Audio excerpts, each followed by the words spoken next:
అమరవాద స్వామి గారు అంటేనే తెలుసు, వారి పేరు సంగతి ఏం కాదు. వారికి అన్నీ కర్తరామలకంగా కంఠాల్సిగా ఉంటాయి, ఏదైనా చెప్పడానికి సమర్థం. అలాంటి స్వామివారికి అధ్యక్ష స్థానంలో వారికి సాష్టాంగంగా ప్రణామాలు అర్పిస్తూ, మా బద్రీనారాయణ స్వామివారు వారు ఏమీ లేదు అనుకుంటేనే దాంట్లో శ్రీసూక్తులన్నీ వస్తూ ఉంటాయి. అంటే అనేక గ్రంథ పరిచయం, వారు చదవని పుస్తకం బహుశా ఉంటున్నాడు, ఏం లేకుంటే ట్యాబ్లో కూడా కూర్చొని చూస్తూ ఉంటారు, నిద్దట్లో కూడా చదువుతారు ఆయన. ఎందుకంటే నేను స్వానుభవంగా ఉంటున్నాను. లేకుంటే ఆ చేతులు దాంట్లో ఏముంది ఇలా నిద్దట్లో, ఇది చాలా విశేషమైనది. అలాగే నా జూనియర్ వారు కూడా శేషావతారం గారు, వారు యూట్యూబ్లో అట్లా కార్యక్రమాలు నిర్వహిస్తూ ఉంటారు. మరి గోష్ఠి సభ్యులందరూ కూడా ఇంత పెద్దలు భగవద్ విషయాన్ని సేవించడం కొరకు వేంచేసి ఉండడం అనేది ఒక గొప్పనైనటువంటి అది. అలాగే అక్కడ మంగళవారం దాంతోపాటు మన సింహాద్రి స్వామివారి కైంకర్యంలో ఉన్నటువంటి పెద్దలు అంత వయసులో కూడా వచ్చి సేవించాలి అని. అలాగే ఆ స్వామివారు మీరు చూడండి, ఒక్కొక్కడు మన స్వామివారు చెప్తూ ఉంటారు, ఎవరో 60 దాటిన వాళ్ళే ఉంటారు ఇక్కడ అని. అంటే ఎప్పుడో జరగాల్సినటువంటి దాన్ని ఈనాడు మనకి గొప్ప అవకాశాన్ని స్వామివారు కలిగజేశారు. ఆచార్య కృప అంటే ఎలా ఉంటుందో మనం ప్రత్యక్షంగా చూడవచ్చు. 3 పూటల్లో శుభ్రంగా పెట్టి పొద్దునట్టు బాగా దాని వెనకాల కాఫీలు, అంతకంటే ముందు కాఫీలు, మళ్ళీ రాజభోగాలు, దాంట్లో బజ్జీలు ఉన్నాయా ఏమన్నా, ఇవన్నీ అలాంటివన్నీ కూడా. అంటే ఎవరికి ఏమీ కష్టం కలగకుండా ఆచార్యుడు తల్లి తన పిల్లల కడుపుని చూడటానికి ఏ విధంగానైతే ఉంటుందో అలాగే మన స్వామివారు ఎక్కడ చేస్తున్నా కూడా అక్కడ వాళ్ళిద్దరూ ఉన్నారు, బతుక స్వాములు. వాళ్ళతో చెప్పి జాగ్రత్త మంచిగా బాగా చేయాలి అందరికీ అని. ఏమిటి ఇది అంటే మనం వినడానికి విద్యార్థులుగా ఉన్నామా లేకుంటే చుట్టాలుగా ఉన్నామా అని అది తలుచుకోవడమే. ఆ అనుగ్రహాన్ని మనం ఇలా మాటలతో చెప్పలేము. అలాంటి స్వామివారి యొక్క మంగళాశాసనాలతో ఈరోజు మనం మనవాళ్ళ మహాముల యొక్క వరవరముని యొక్క తిరునక్షత్రాన్ని సేవించుకుంటున్నాం. అలాంటి గొప్పనైనటువంటి అవకాశంలో దాసుడికి కూడా అవకాశాన్ని కలిగింది. అలాగే గోష్ఠి సభ్యులంతా ఇంతమంది విని వీళ్ళల్లో జీర్ణించుకుపోయినటువంటి అన్నీ ఉన్నాయి. అలాంటి వాళ్ళ ముందు కొంచెం అసలు ఉపోద్ఘాతమే అనవసరంగా ఎక్కువ చెప్పాను అనుకోకండి. దీంట్లో నాకు తెలిసిన కొన్ని 2-3 విషయాలు ఎక్కువ, ఎందుకంటే అధ్యక్షుల వారి సమయ పాలన వాళ్ళు ఇట్లా అన్నారనుకోండి మళ్ళీ ఇబ్బంది అవుతుంది. అందుకొరకు దాన్ని చేస్తూ ఇంతకుముందు స్వామివారు మనకి అనుగ్రహించారు. శ్రీశైలి హృదయాపాత్రం ఈ భక్త్యాది గుణాన్నవం యతీంద్ర పూర్ణం వందే రమ్యజా మాత్రము తులాయాం అతులే మూలే పాండ్యే కుంతీపురే వరే శ్రీ శేషాంశోద్భవం వందే రమ్యజామాతరం మునిం అని సాక్షాత్తుగా మన వరవర్మనులు మనవాళ్ళ మహాములు గారు జన్మించినటువంటిది ఆళ్వార్ తిరునాళ్ళు. ఈరోజు మనం జరుపుకునేటువంటి త్రినక్షత్రం 651వ త్రినక్షత్రం. అంటే మనం ఎక్కడ బర్త్డే సెలబ్రేషన్స్ ఎలా చేసుకుంటున్నామంటే ఇదో 651వ త్రినక్షత్రాన్ని మనం సామాన్య అనుగ్రహంతో జరుపుకుంటున్నామంటే అది వీరి తండ్రి గారు తిగరి కిడందాన్ తిరునావీరుడై పిరాన్ తాతగండన్ అని మనవాళ్ళ మామూల యొక్క పితృపాదుల యొక్క పేరు. వీళ్ళు సామాన్య మనకి చెప్పారు అల్పిష్ మాసంలో అంటే ఆశ్వీజ మాసంలో అని.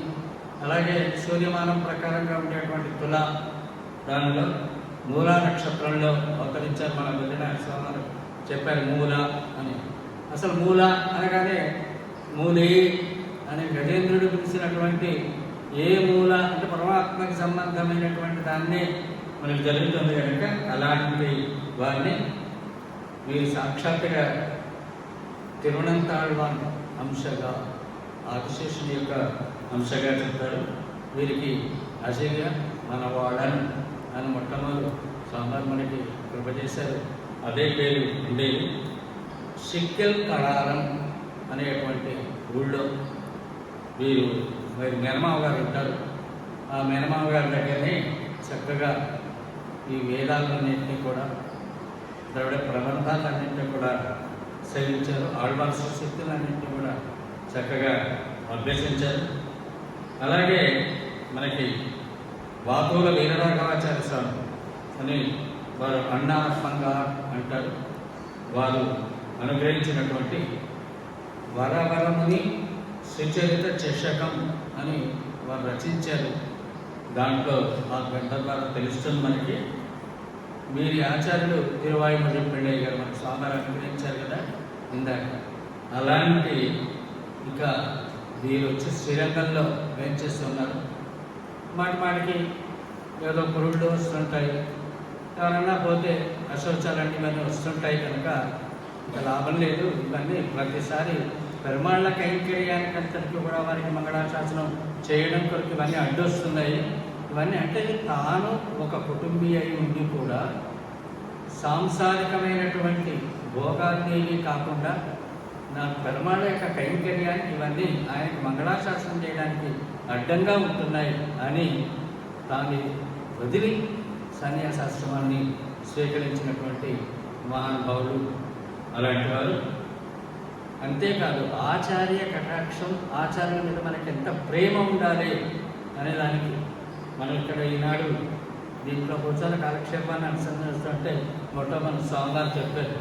ఇది ఒకరు శిష్య పరంపరలోనే వారు ఉండేటువంటి దీన్ని ఇలా మనమంతా కూర్చోవడానికి ఒక కాలక్షేపం స్వామివారు సాగిస్తుంటే మనం సేవించుకోవడానికి ఇది ఏర్పాటైంది. అలాగే ఇదంతా ఏంటి ఆచార్యుల యొక్క కటాక్షం ఎలా ఉంటుంది అని చెప్పడానికి వీరు కూడా ఏం చేశారు, వారి ఆచార్యులైనటువంటి తిరువాయుమడి వారి యొక్క తిరునామంతో శ్రీరంగంలో ఒక దివ్యమైనటువంటి ప్రవచన మండపాన్ని కట్టించి దాంట్లో మనకి పెళ్ళి లోకాచార్య స్వామివారు అష్టాదశ రహస్యాలు అలాగా అన్ని గ్రంథాలు రాసి మనకంతా కూడా ద్రావిడ ప్రబంధాలన్నింటినీ కూడా కావలసినటువంటి మనకు అర్థమయ్యేటువంటి రీతిలో దాని వ్యాఖ్యానాలన్నీ కూడా సాధించినటువంటి మహానుభావులు పెళ్ళి లోకాచార్య స్వామివారు. పెళ్ళి లోకం చేయాలంటారు.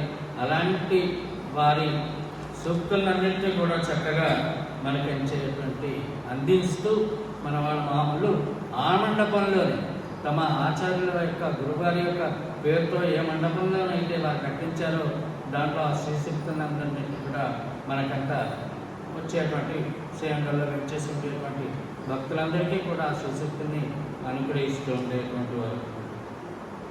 అలాగే దేవరాజ గురు అనేటువంటి వారు, వారిని ఎరంబియప్ప అంటారు. వారు వరవరము శతకం అని అంటే ఆచార్యులను ఎలా సేవించుకోవాలంటే కవిత్వం వస్తే ఆ కవిత్వంతో ఆచార్యుని సేవించుకోవడానికి 4 పద్యాలు శ్లోకాలు ఇలాగా చేస్తాం. పరిమాణాన్ని మనం కీర్తిస్తాము అంటే అనేకమైనటువంటి చేస్తాం. అలాగే వారి అన్నన్ ఈనాడు తిరుమల తిరుపతి దేవస్థానం నుంచి ప్రతిరోజు శనివారం అయితే మన కౌసల్య సుప్రజారామ ఇది ఎవరో విశ్వామిత్రుడు బారినటువంటిది. దాన్ని ఇప్పటివరకు ఎవరో మార్చలేదు. కౌసల్య సుప్రజారామ అనే మొట్టమొదటి చదువుతారు. దాని తర్వాత ఉండేటువంటి అంతా కూడా ఆ తిరువెంగళమణి గారి యొక్క వైభవాన్ని అంతా కూడా ఈ అన్నం అనేటువంటి స్వామి మనకుంటే ఈ రోజు వరకు కూడా దాన్ని మనం అందరూ కూడా సుప్రభాతంగా ఎలా చదువుతున్నామో పెరవాళ్ళకి అలాంటి వరవరముని శతకంలో తమ యొక్క ఆచారాన్ని మనమంటే ఏమిటి, మనం ఎలా ఏ సేవకులుగా ఉండాలి, భాగవతోత్తములు కాదు మనమంతా కూడా భక్తులుగా ఉండాలి అనే దానికి ఎవరికి అంటే పరిమాణక ఆచార్యుడిగా అని అంటే మనకి వరవరము శతకంలో వారు చెప్తారు. త్వద్భృత్యానాం అనుభవతి యః సర్వతో భృత్యకృత్యం తద్భృత్యానాం అనుభజతి యః తాదృశం ప్రేష్య భావం మద్భృత్యోऽసౌ ఇతి మయి సచేత్ సానుకంపైః అపాంగైః క్షేమం కుర్యాత్ వరవరమునే కిం పునః శిష్యతే మాం.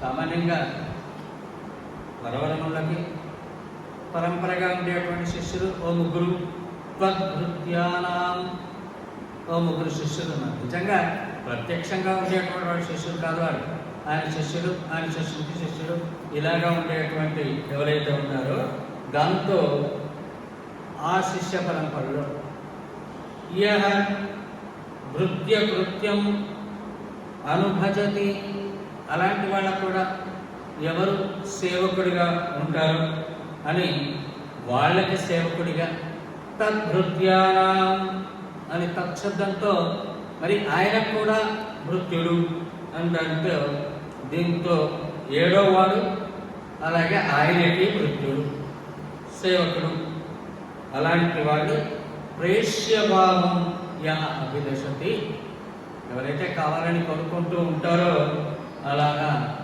ఆ మనవాడు మామూలు వరవరముని నా మీద నా క్షేమం కొరకు నన్ను అనుగ్రహించుగాక అని చెప్పడం వల్ల ఈ ఎరుంబి అప్ప తాను ఏమనుకున్నాడు, ఈ దేవరాజు గురువు గారు తను పదవక భృత్యుడిగా పదవ భృత్యుడు అంటే ఈ కులశేఖరాలు వాళ్ళు మనకి చెప్తారు ముకుందమాలలో, మజ్జన్మన ఫలమిదం మధుకైట భారే మత్ప్రార్థనీయ మదనుగ్రహేషైవ తద్భృత్య భృత్య పరిచారక భృత్య భృత్య భృత్యస్య భృత్య ఇతి మాం స్మర లోకనాథ అని ప్రార్థిస్తారు కదా. అంటే లోకనాథ నీ సేవకుల సేవకుల సేవకుల సేవకుల సేవకుడిని అని వారు చెప్పినటువంటి 7 పర్వాలు, సప్తపర్వాలు అంటే 7గురికి అలాగా శిష్యుడిగా ఉండడం కొరకు నేను ఆ తరంగంలో ఉండేటువంటి వాళ్ళుగా నన్ను అనుగ్రహించని చెప్పారే. అట్లే నమ్మాళ్ళ వాళ్ళు కూడా మనకు రోజు మనం అనుసంధానం చేసుకుంటున్నాం. అక్కడ ఉండేటువంటి మా ఇళయాడవారి స్వామి రోజు దివ్య ప్రబంధాన్ని అనుసంధానం చేస్తూ ఉంటారు. వారికన్నా వారి భాష వాడు సొంతం, వాడు చక్కగా దాంట్లో ఉండేటువంటి అర్థాన్ని కూడా ఆస్వాదించగలుగుతారు. మనం స్వామివారు చెప్తే ఆ జాలు వారితే ఆ శిఖరాల్లో నుంచి పడితే ఆ అమృతమయమైనటువంటి వాక్కును మనం వింటున్నాం కాబట్టి ఈ మంత్రం అన్నా కొంచెం ఉన్నా ఆనందిస్తాం. వాళ్ళ మాతృభాష అది. మనకి భాష రాకపోవచ్చు, స్వామివారు చెప్తాను భాష రాకపోయినా పర్వాలేదు, చక్కగా దాంట్లో ఉండేదని అనుభవించగలుగుతాం. మరి అలాగే నమ్మాళ్ళ వాళ్ళు తిరువైమొழிలో అడియారుందవయ్యముందు ஆலிலை அன்னவசம் செய்யும் படியாதுமல் விப்படி எந்தை பிராந்தனக்கு அடியார் அடியார்தம் அடியார் அடியார் தமக்கு அடியார் அடியார்தம் అడియార్ అడియోంగలే. ఈ భాషల్లో దాస్య పరంపరలో తమను 8వ దాసుడుగా చెప్పారు. మనకి కులశేఖరాలు వారిని 7వ దాసుడిగా చెప్పాం, నమ్మాళ్ళ వారులేమో 8వ దాసుడిగా చెప్తుంటే ఎరుంబి అప్పగా 10వ దానికి వెళ్ళిపోయారు. అలాంటి శేషత్వ పరాకాష్ఠ ఏదైతే ఉందో మనం జీవులం కనుక మనందరికీ కావాల్సిన శేషపడి ఉండడమే. ఎవరికి? పరమాత్మకి సంగతి తర్వాత ఆచార్యుడికి శేషపడి ఉండడం. అలా ఉంటే లఘుకుతోగు షఠభోగ సూరి యస్సప్తపర్వ వ్యవధాన తుంగాం శేషత్వ కాష్టాం అభిజన్మురారే తస్యాపి నామోద్వహనాత్వయాసౌ లఘుకృతోగు షఠభోగ సూరి. వేదాంత దేశకుడు రోజు మన సామాన్యం చెప్తూ ఉంటారు. వేదాంత దేశకుడు యొక్క స్తోత్రాన్ని ఆయన పాదుకా శాస్త్రం అని రాశారు. ఎవరిని ఆశ్రయించాలి అంటే భరతుడు ఎవరిని ఆశ్రయించే ఎవరికి ఇచ్చారు? ఆ పాదుకల్నే తల మీద పెట్టుకొని కదా చాలా ఆనందంగా రథానికి పోయారు మన స్వామివారు అనుగ్రహించారు. అలాంటి పాదుకల మీద తాను రాసినటువంటి 1000 పాశాలు అనుగ్రహించారు మనకి. ఆ అనుగ్రహించిన దాంట్లో సమాఖ్య పద్ధతి అనేటువంటి దాంట్లో 26వ శ్లోకంలో చెప్తారు. సప్తపర్వ వివధాన తుంగా అంటే నమ్మాళ్ళ వాళ్ళు తాను 8వ వాడిగా తాను భావించారో, అంటే ఆ పరాకాష్ఠం పొందడంలో తాను ఎలా దాసుణ్ణి అని చెప్పారో, ఆ 8వ శేషపుట్టుగా ఉండేటువంటి స్థితిని ఆ నమ్మాళ్ళవాళ్ళు పొందినట్టుగా ఆ షఠగోపులు అనేటువంటి నమ్మాళ్ళకి మనకి కోయిల్లోకి వెళ్ళగానే ఏం పెడతారు? షఠగోపం ఉంచుతారు. ఆ షఠగోపం అనేది ఎవరికి?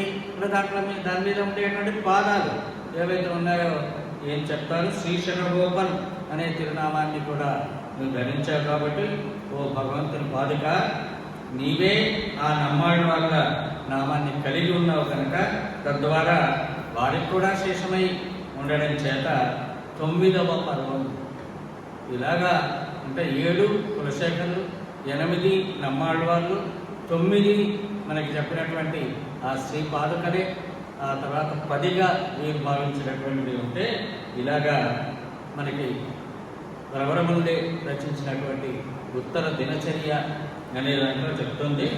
త్వమే బంధు త్వమసి జనకః త్వం సఖా దేశికస్త్వం విద్యావృత్తం సుకృతమతులం విత్తమవ్యుత్తమం త్వం ఆత్మా శేషి భవసి భగవన్ అంతరశాసితాత్వం యద్వా సర్వం వరవరమునే యద్యదాత్మానురూపం. ఉత్తర దినచర్య మీరంతా ఈ మధ్యలో ఉత్తర దినచర్య చదివింటారు, మన స్వామివారే చెప్పుకుంటారు. దాంట్లో ఎవరు అంటే మనకి ఆచార్యుడే.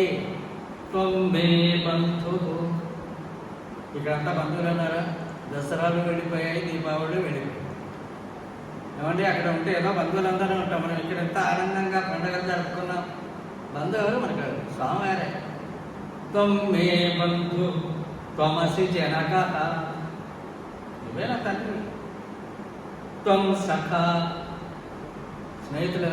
నేను వచ్చిన తర్వాత మా లావణ్య గారు వీళ్ళంతా కూడా వెళితే నెల రోజుల తర్వాత గేటు దాటారు పెరుమాళ సేవించుకోవడంతో. ఇక్కడ ఎవరు మనకి అంత? త్వమే త్వం సఖా దేశికస్త్వం, మన మంచి మార్గంలో నడపడం కొరకు, దిశానిర్దేశం చేయడం కొరకు.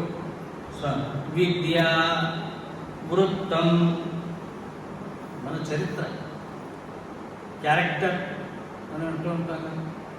సుకృతం అతులం, మన పుణ్యం కాకుండా ఇక్కడ ఎందుకు ఉండగలుగుతాం. ఉత్తమం విత్తం, అదంతా కూడా. ఆత్మ, మనం చెప్తారు ఆత్మ జీవుడు, జీవుడున్నప్పుడు ఆత్మ, ఆత్మను నడిపించేటువంటి ఒకడు అంతర్యముగా వించేసి ఉండేటువంటి పరమాత్మ. అలా శేషి శేషులం, మనమంతా శేషభూతులమైనటువంటి వాళ్ళం. మనకు ఆచార్యుడే శేషి. అలాంటి వారు భగవన్ అంతరః శాసిత, లోపల ఉండి నియమించేటువంటి వాడు కాబట్టి ఓ వరవరముని ఇవి, అది మనందరికీ వర్తించేటువంటిది. అలాగే శ్రీశైలేశ దయాపాత్రం మన పెద్దలంతా అనుగ్రహించారు. మనకి మొట్టమొదటి సాక్షాత్ శ్రీరంగనాథుడే శ్రీశైలేశ దయాపాత్రం దీవిద్యాగుణానం స్వామిని మఠమాలే మనకి అనుగ్రహించారు. దీనికి మనకు ఉండేటువంటి పెద్దల వ్యాఖ్యానాలలో చేసేటప్పుడు శ్రీశైలేశ దయాపాత్రం అంటే ఏమిటి అంటే, శ్రీశైలం అంటే ఎక్కడో ఆ పక్కన కర్నూలు జిల్లాలో ఉన్నటువంటి శ్రీశైలం అంటే త్రివేంకటమడయాన్ ఉండేటువంటి దాన్ని శ్రీశైలం అని. అలాగే శ్రీశైలం అంటే దీంట్లో ఉండేటువంటి మనకి వాళ్ళు వ్యాఖ్యానిస్తూ చెప్పేటువంటిది అక్కడ ఉండేటువంటి మతంగముని యొక్క ఆశ్రమం కలిగి ఉండేటువంటి కిష్కింధలో ఉండేటువంటి ఎవరైతే సుగ్రీవుడు ఉన్నాడో ఆ సుగ్రీవుడు ఉండేటువంటి పర్వతం ఏదైతే ఉందో దాన్ని శ్రీశైలం. అలాంటి దగ్గరికి ఎవరు వెళ్ళారు? అనుగ్రహించడం కొరకు పరమాత్మే తాను అక్కడికి వెళ్ళి ఎవరిని శరణు పొందాలి అనుకుంటే అలా శరణు పొందేటువంటి సాక్షాత్తుగా సుగ్రీవుడి అవసరం కొరకు కాకుండా రామచంద్రుడు తన అవసరంగా వెళ్ళి సుగ్రీవం నాథమిచ్చతి, లోకనాథుడైనటువంటి పరమాత్మ అయినటువంటి రామచంద్రుడు శరణాగతి చేయడం. ఎవరు? ఆచార్య శరణాగతి చేసినందువల్ల కదా పరమాత్మని పొందడం. అలాగంటే రామచంద్రుడు వెళ్ళి శరణని సుగ్రీవుడి దగ్గరికి వెళ్ళాడే, అది శ్రీశైలం. ఆయన యొక్క దయను పొందినటువంటి వాడు రామచంద్రుడు. నిజంగా రామచంద్రుని యొక్క దయ సుగ్రీవుడికి కావాలా, సుగ్రీవుని యొక్క దయ రామచంద్రుడికి కావాలి. కానీ ఎవరైనా ఆశ్రయించాల్సినటువంటి అవసరం వస్తే ఎలా ఆశ్రయించాలో చూపెట్టడం కొరకు రామచంద్రుడు తాను సుగ్రీవుడిని ఆశ్రయించి అలా సముద్రుడిని ఆశ్రయించాడు దారి ఇమ్మని. ఆయన రాలేదు, 3 రోజులు పడుకున్నాడు పాపం, తలుపులు పరుచుకొని అయినా చేయడం రాకుంటే సౌమిత్రే ఆయనయ్య ధనస్సు తీసుకురమ్మన్నాడు. నేను పరిగెత్తుకొని ధనస్సు తీసుకొచ్చాడు. ఆయనకు భయం వేస్తుందట, మన సోమవారం చెప్పింది. కోపం వస్తే ఈయనేంటి అంతా ఈయన కోపపడటం కృప దయ కావాల్సిన వాడు ఇలా రమ్మంటాడని ఒక ధనస్సే పట్టుకొచ్చాడు. ఇదేంటి వాడు ధనస్సే తీసుకొచ్చా, బాణం లేదన్నాడు. నువ్వు తెమ్మలేదు కదా, నువ్వు ధనస్సే తమ్మనో తెచ్చాను నేను. అంటే కొంచెం కోపం తగ్గితే స్వామి యొక్క దయాగుణం బయటపడుతుంది. మరి అలాంటి వాడు తనకి ఏం కావాలి అనుకుంటే ఎవరో ఆచార్యుడు ఎవరు అంటే ఇక్కడ సరిగా కుదరలేదు, వాడు ఆలస్యం చేశాడేదో, శీతాకాలం వచ్చేసి వర్షాకాలం వెళ్ళిపోయింది, వాడు రాలేదు అని చెప్పి వాడు తృప్తి అనిపించలేదు స్వామివారికి. సముద్రుడిని పిలిచాను రాలేదు, శరణాగతి చేశాను రాలేదు. మరి ఎలాగా అంటే ఇగో మనవాడ మామూలుని శరణాగతి చేయడం కొరకు రంగనాథుడిగా తాను చేసి ఈ విధంగా 1 సంవత్సర కాలం వినడం. అలాగే మనకి శ్రీశైల దయాపాత్రాన్ని చాలా అద్భుతంగా అనేక వ్యాఖ్యానాలు చేశారు. అలాంటి సుగ్రీవన్నాథముచ్యతి అని ఆయన చేశారు. సముద్రుని చాపమానే సౌమిత్రి అని ఆయన చెప్పాడు.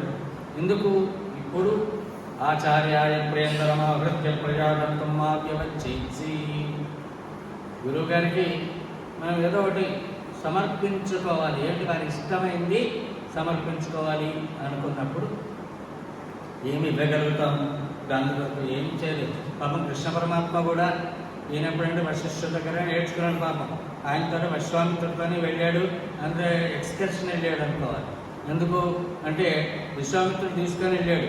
రాజు అంటే రాజపిల్లలు అంటే స్కూల్ అంటే చదువు అంటే ఏదో వశిష్ఠుల దగ్గర కూర్చొని చదువుకోవడం కాదు, అసలు ప్రపంచం అంటే ఏమిటో, ముందు ఏం జరగబోతుందో అవన్నీ నేర్పడం కొరకు మొట్టమొదలు ఒక ఆచార్యుడిగా విశ్వామిత్రుడు తీసుకొని వెళ్ళి రామలక్ష్మణులకి ఏం కాకుండా బలాతి బలనించి ఆ తర్వాత అనేకమైనటువంటి అస్త్రాలన్నీ కూడా ఏవి పరమాత్మ చేత తాను పొందినవో వాటినన్నిటి పరమాత్మకి సమర్పించుకుంటానని అలా ఇవ్వడం.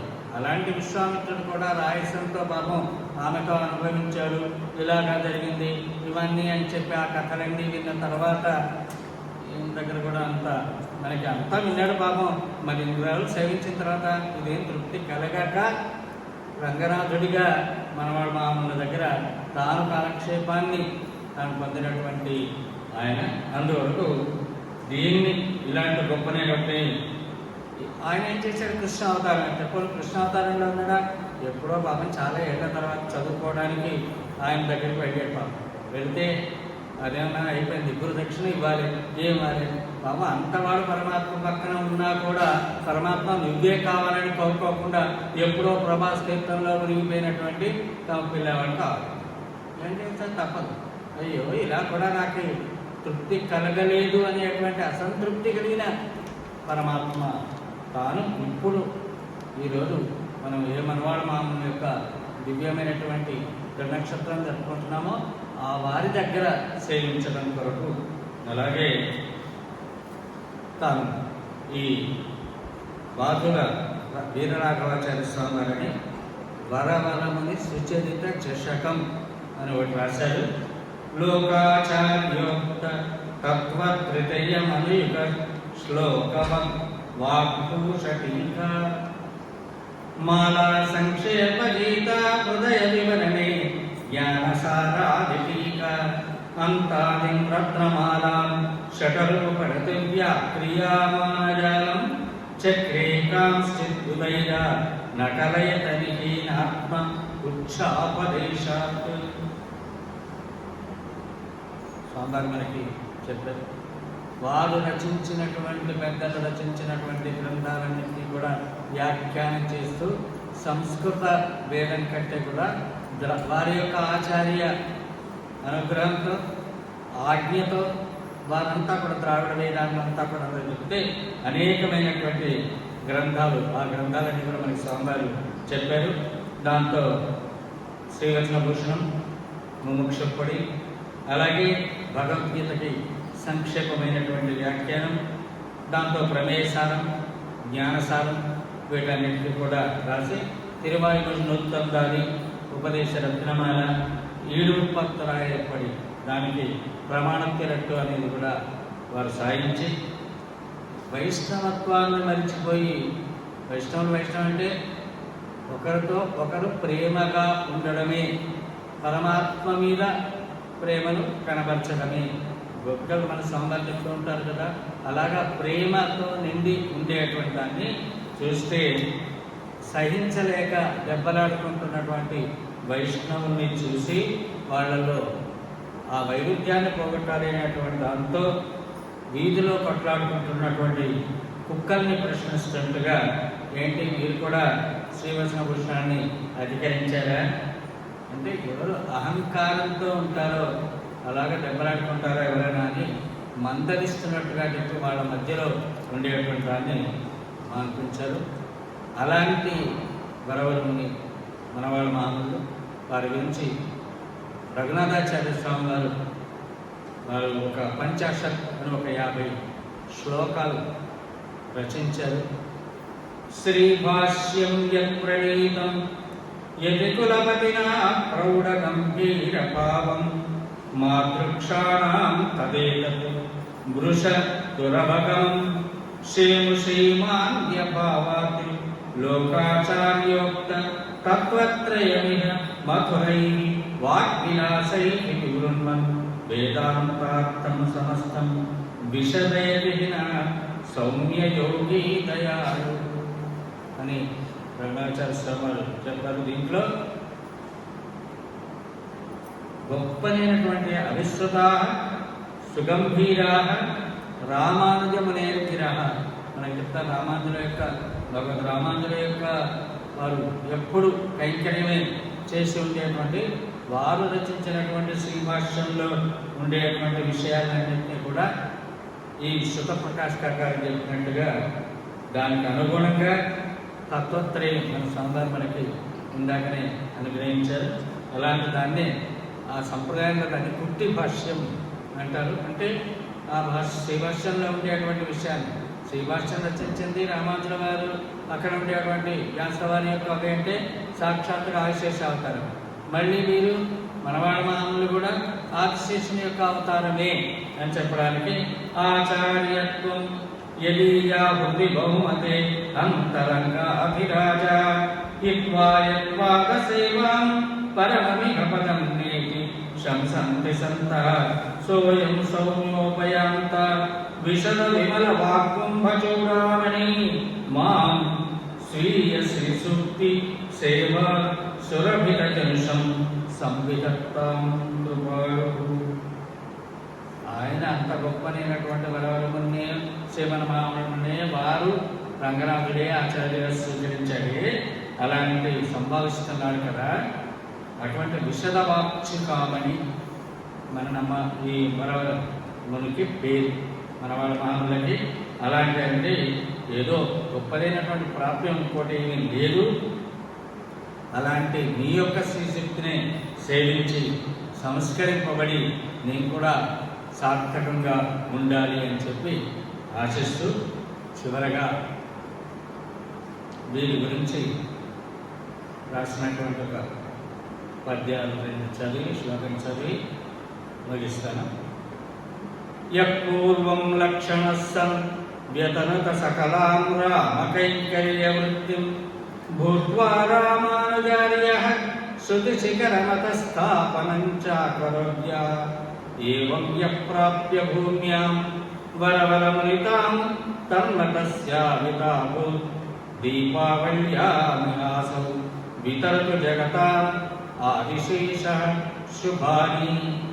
పూర్వము లక్ష్మణుండన పుణ్యుడు తానయ రామసేవలో సర్వులు విష్ణు భక్తులని చాటనుగా యతిశేఖరాఖ్యుడై పర్వమునంతి అంత్యమాదరం మౌనికి ఆమనవాడ రూపుడై పర్వము దీపదం తరల పాటుగా ఇచ్చుత ఆదిశేషుడే.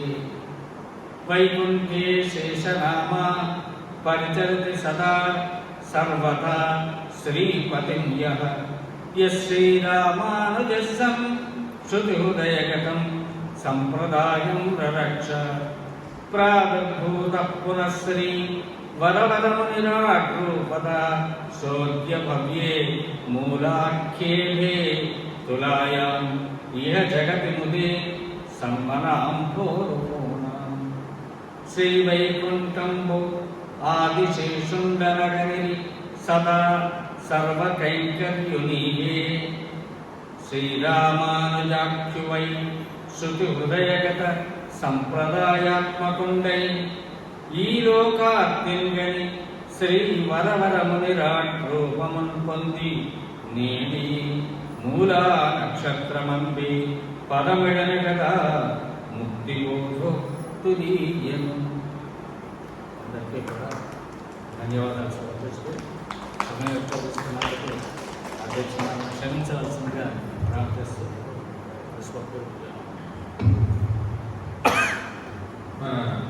మానవ లక్ష్మణాచార్య గారు వరవరములకు సంబంధించినటువంటి అనేక గ్రంథాలలో ఉండేటువంటి అమూల్యమైన రత్నాలని కూడా ఏరుకొని మనకు అందించారు.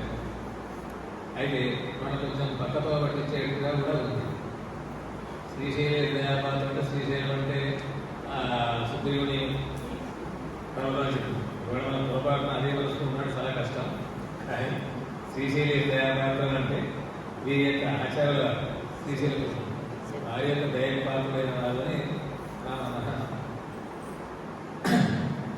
పరమాత్మ అందించినటువంటి శ్రీరంగాన్ని అందించినటువంటి శ్లోకంలో భావం శ్రీశైల దయాపాత్రలు అంటే వారు చెప్పినది ఏం కాదు, కానీ మనకు అక్కడ పోయే అవకాశం ఉంది.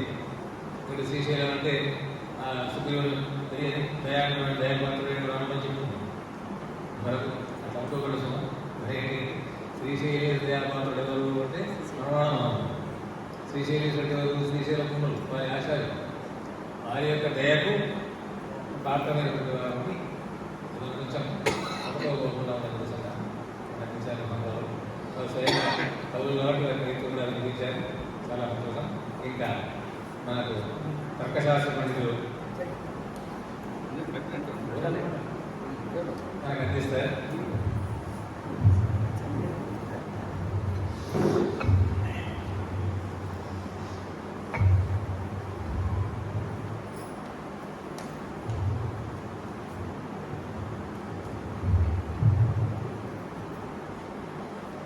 श्रीवेङ्कटाचलदत्तरहस्य बोधं सुशान्तरूपवाद्यपूर्णचन्द्रं शिष्याधमर्दनपटिष्ठकृतासमुद्रं गोपालकृष्णगुरुवर्यमहं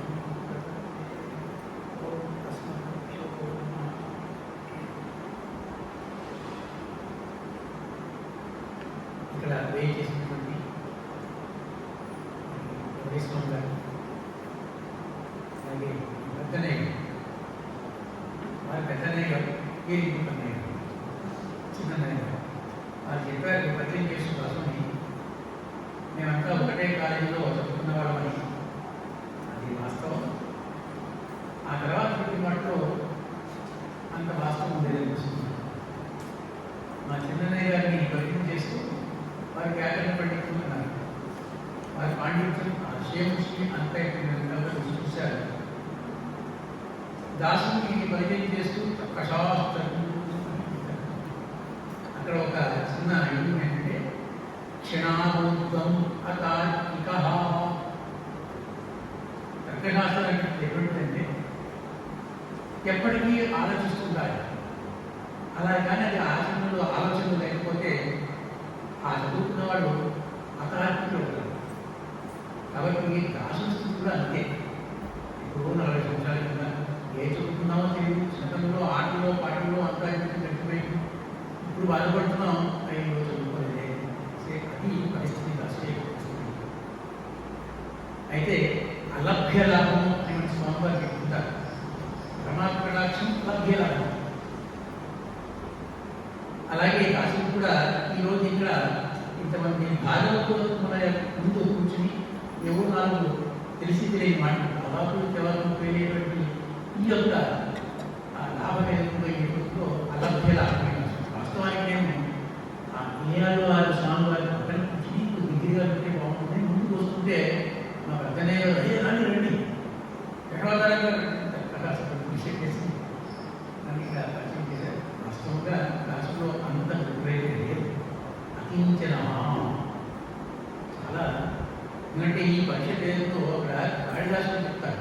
శ్రీహర్షుడు చెప్తారు పరిషత్ యశా గుణగ్రాహిణి. ఈ పరిషత్ ఉంది ఈ సభ గుణగ్రాహిణి అంటే గుణం గ్రహించేటువంటి గుణవంతులతో కూడుకున్నటువంటి ఈ యొక్క సభ. మరి ఇక్కడ కూడా అలాగే ఉందంటారు. అది కాకుండా కాళిదాసు చెప్తాడు మంద కవ్యశక్రార్థీ గమిష్యామి అపహాస్యతాం రాంశులభే పరే లోభాహుర్వామనః అంటాడు. అంటే మందుడిని మందబుద్ధి నేను ఆయన చెప్తున్నాడు. రఘువంశం అనేటువంటి మహాకావ్యం ఎంతో గొప్పైనటువంటి వాళ్ళంతా కూడా రఘుమహారాజు అంటే మామూలు కాదు, ఎన్నో విశేషమైనటువంటి ముద్రాలు ఎన్నో ఉన్నటువంటి వాళ్ళు, గుణవంతులైనటువంటి వాళ్ళు. వాళ్ళ యొక్క చరిత్ర చెప్పాలని నా బుద్ధి చెప్పకూడదు అని అక్కడ చెప్పారు. అపహాస్యతాం అంటాడు. గమిష్యామి అపహాస్యతాం అనుకున్నటువంటి వస్తే ఈరోజు అసలుగా ఉంది. ఎందుకంటే ఆ పెద్దలకి అక్కడ చెప్పవలసిన విషయం ఎవరి గురించి చెప్పాలి మనం? మనవాడు మామూలు గురించి. సాక్షాత్ అపర అవతార రామానుజుల యొక్క అపరావతార స్వామివారు. మరి ఇంత ముందు మన స్వామివారు తెలియపరిచారు, సాహిత్యాలు ఏంటి, ఎన్ని గ్రంథాలు. మనవాళ్ళ మనం లేకపోతే మనం ఈరోజు ఈ విధంగా ఇంత గొప్పగా మన సంప్రదాయాన్ని, మన విశిష్టాలైనటువంటి ఈ సంప్రదాయ విషయాలు మనం తెలుసుకోగలం అనేటువంటి సందేహం అటువంటి అంటారు. మహానుభావుడు అంత మహానుభావుడు ఏదో మెమరీ జ్ఞానంతో ఉన్నటువంటి భాషను చెప్పడం కూడా అపహాస్యం. వాళ్ళు ఉందేమో అని ఒక భయం. అయినా కూడా అలభ్యలాభం. ఇంకోటి ఎలాగంటే మన బద్రీశ్వరం వారు ఇట్లా అభిమానం చూస్తే ఎప్పుడో చూడగానే ఏదో పెంచుతున్నాడు ఉంది ఏమని చెప్పేస్తాడు. మహాబలిస్తున్నారు ఏమండి దీంట్లో ఒక శ్లోకం చెప్పండి అని. అంటే ఆచార్య టాక్షన్ అలాగే వాస్తవానికి నాకన్నా ముందు ఆ వెంకటాచార్య స్వామి గారికి అభివృద్ధించాల్సినటువంటి స్థానం. కానీ నేను నాకు అనుకుంటున్న అలభ్యంగా వచ్చేసింది. కాబట్టి ఎక్కువగా విషయంలో కూడా ఒక శ్లోకం స్వామివారి ఒక శ్లోకం చెప్తున్నారు కాబట్టి వారి కటాక్షతో ఒక శ్లోకాన్ని బట్టి దాని అర్థాన్ని చెప్తారు. దాన్ని కూడా అర్థాన్ని బట్టి అంతకన్నా ఎక్కువగా దాసుడికి పరిజ్ఞానం లేదు కాబట్టి ముందుగా రెండు శ్లోకాల వారు మనవాడు మామ గురించి ప్రార్థనాపరంగా రెండు శ్లోకాలు చెప్తున్నాం. మకరే హస్త నక్షత్రే సత్వరేంద్రాంశ సంభవం శ్రీమత్పూరకులాభీషం శ్రీవచ్చాంతముపాస్మహే. అయితే మనకి వీరినే కూరేషుడు ప్రమాద మామూలు కూర తాళ్వాము కూడా మనకి నామధేయాలు. అందులో మనకి పంచస్థలి అని మనకి స్వామివారు చాలాసార్లు వాటిని చేస్తారు. పంచస్థలి ఉంటే చాలు. ఆ పంచస్థలం చదువుకుంటే ఈ విషయాలన్నీ అందులో వచ్చేస్తాయి. పరమాత్మకి సంబంధించినటువంటి విషయాలని కూడా ఏమేమి తెలుసుకోవాలో మనం ఈరోజు ఇంత కష్టపడి మనం ఏమైతే చదువుకుంటున్నామో ఇవన్నీ కూడా వారన్నీ ఆ పంచస్థలంలో ఉన్నాయి. వాటిని మన గురించి కాదు చాలా సులభంగా ఆ శ్లోకాల రూపంలో మనకు అందించి ఆ విశేషాలన్నింటినీ అందించినటువంటి వారు పంచస్థలం మరి మనకి అందించారు. అయితే ఆ శ్లోకం శ్రీవచ్చాంతం నమస్యామి భక్త్యా సుఖామణి యస్య రత్నాయతే పంచస్థలి స్తోత్ర పరే అద్భుతమైనటువంటి ఆ పంచస్థలి మనకి అందించేటువంటి వారు. అయితే అక్కడ మనకి మామూలుగా మన సంప్రదాయాలు ఏంటంటే అక్కడ 5 స్తవాల్లో కూడా మనకి చెప్తారు. అక్కడ శ్రీ వైకుంఠ స్తవం, అతిమానుష స్తవం, వరదరాజస్తవం, అలాగే సుందరబాహుస్తవం, వరదరాజస్తవం, శ్రీస్తవం అని పద్ధతి ప్రకారం చెప్తారు. అయితే ఇక్కడ ఈ శ్రీస్తవం గురించి శ్రీస్తవం ముందుగా రచించిందా ఆచరణ రచించిందా అనేటువంటి విషయంలో పెద్దలు ఆచార్యులు పూర్వాచార్యుల యొక్క వాళ్ళ రకాలు ఉన్నాయి. అయితే మనకి సాంప్రదాయంలో ఏంటంటే మనం ముందుగా అమ్మవారిని ముందు చేర్చుకుని అమ్మవారిని ప్రార్థిస్తూ తర్వాత అయ్యవారిని ప్రార్థించడం, స్వామివారి పరమాత్మని ప్రార్థించడం మనకి ఒక సాంప్రదాయం. ఆ విధంగా చూసినట్లయితే శ్రీస్తవం మనకి ముందుగా స్వామివారు కృప చేశారు అన్నట్టుగా మనకి తెలుస్తుంది. అయితే అది పెద్దల యొక్క నాటకం వెళ్ళదు. ఆ శ్రీస్తవం గురించి ఒక 2 శ్లోకాలు రాసు మరి ఈ గురించి వాటి గురించి తెలిసినంత వరకు రాసులు తెలిసినంత విషయంలో ఆ పనిలో మరి ఏంటంటే చెప్పారు. ఎందుకంటే ఎందుకంటే మన రోజు మన స్వామివారి ఆచార్యుల వారి ఉపన్యాసాలు విని ప్రవచనాలు విని మరి నారాయణ రాజు యొక్క ప్రవచనం ఎటువంటి ఏదో ఆశ్చర్యం అంటే పంచపక్ష పరమాత్మ విని చేసిన తర్వాత ఏదో ఆశ్రయించుకుని పెడితే కాబట్టి అయినా మరి ఆచార్య అనుజ్ఞాన్ని మరి అభిమానంగా ఆజ్ఞ అనుజ్ఞాన్ని కాబట్టి ఒక శ్లోకాన్ని రాసుకుంటారు. కానీ మొదటిగా ఈ శ్రీస్తవం ఏదైతే మన సాక్షాత్ అమ్మవారి గురించి స్తవం అయితే శ్రీ ఉపాసన అంటే అమ్మవారి లక్ష్మీదేవి గారి గురించి చెప్పడం అంటారు. ఈ లక్ష్మీ అమ్మవారి గురించి చెప్పడం అనేక రూపాలు చెప్పారు. అయితే ఈ శ్రీస్తవం విషయంలో భట్ల వారు ఒక చిన్న సూచనని మనకి తెలియవచ్చారు.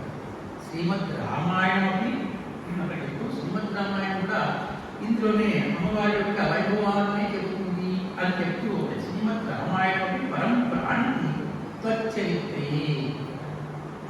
అమ్మా రామాయణం సీతమ్మవారి యొక్క కీర్తనం సీతాయా నిత్యం మహత్వం. అయితే ఆ యొక్క రామాయణం యొక్క ఆ వైభవం అమ్మవారి వైభవం చేరుతుంది అని చెప్పారు.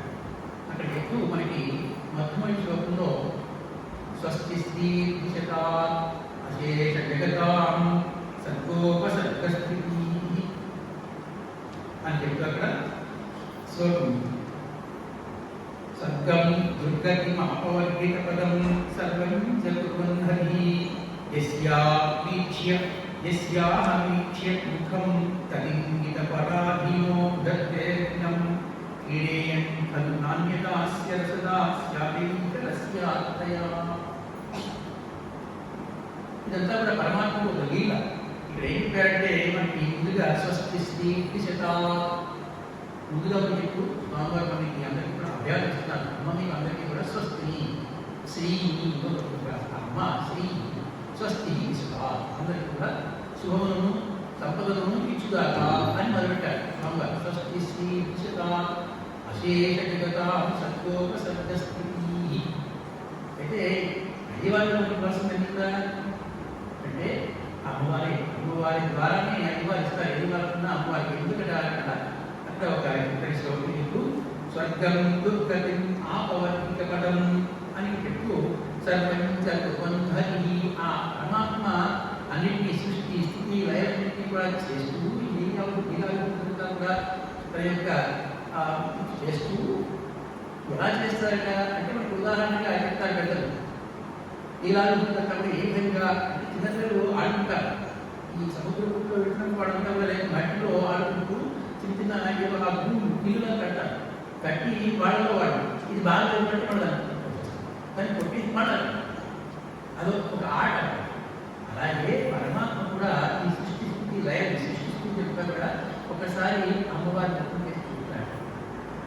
అమ్మవారి ముఖం చేసి చూసి అమ్మవారికి శారీరక రస్యాత్తయ అంటారు. అక్కడ ఉంటే అమ్మవారి యొక్క అనుభవాన్ని అమ్మవారికి ఆ ఆనందం అనిపిస్తే దాన్ని ఉంచుతాడు పరమాత్మ. లేదు అంటే మళ్ళీ సూచిస్తుంటారు. అమ్మవారి ఆనందంలోనే తన అనుభవం తన ఆనందం. అమ్మవారికి ఆనందం ముఖ వికాసం కలిగింది అంటే తన శారీరక రస్యాత్తయ అంతా చేసేది పరమాత్మ అయినప్పటికీ కూడా అమ్మవారి యొక్క ఆనందాన్ని గురించే ఈ లీలాలు ఒక ఆటలాగా క్రీడా ఇయం కలు ఇదంతా కూడా ఈ పరమాత్మ చేసేటువంటి అంతా కూడా వాళ్ళిద్దరు కూడా ఆట. ఏ విధంగా అయితే చిత్రులు ఆడుకుంటారో ఆ విధంగా ఆ ఆట. ఆ ఆటలో కూడా ఎప్పుడైతే అమ్మవారికి ఆనందం కలగలో వల్ల అప్పుడు దీనికి కూడా ఆనందం ఏకరస్యాన్ని అని చెప్పేసి ఏకరస్యం అనేటువంటి దాన్ని పెద్దలు చాలా గొప్పగా అర్థాలు అనేక సూత్రులు ఉన్నాయి. అసలు మాత్రం గొప్ప అర్థం. కాబట్టి ఈ విధంగా అమ్మవారిని మనం ప్రార్థించి అమ్మవారిని అంటే ఆచార్య కటాక్షం ఉండాలి. మా అన్నయ్య గారు చెప్పినట్టుగా దక్షిణాచార్య చెప్పినట్టుగా ఆచార్య కటాక్షమే స్వామివారి చెప్పినట్టుగా ఆచార్య కటాక్షం మనకు ముఖ్యం. కానీ ఆచార్య కటాక్షం ద్వారా అమ్మవారి తర్వాత మనకి స్వామి అమ్మాయికి పక్కనే మనకి స్వామివారు చెప్పారు. అమ్మవారిని వేరే ప్రార్థించాలంటే అవసరం లేదు. ఒకసారి ప్రార్థించిపోయినా మన అంకలు పిల్లలు కాబట్టి మనం చూసేటికి అమ్ముతాము. కాబట్టి మనని కటాక్షించవలసిందిగా అమ్మవారు ఎప్పుడు సిఫార్సు చేసినప్పుడు అమ్మవారిని పురుషకాలం అంటాం.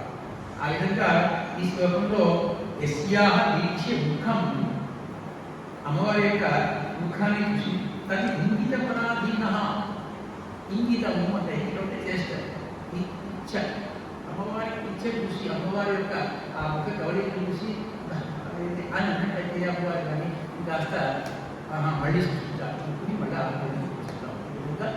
అది ఇందులో పీడే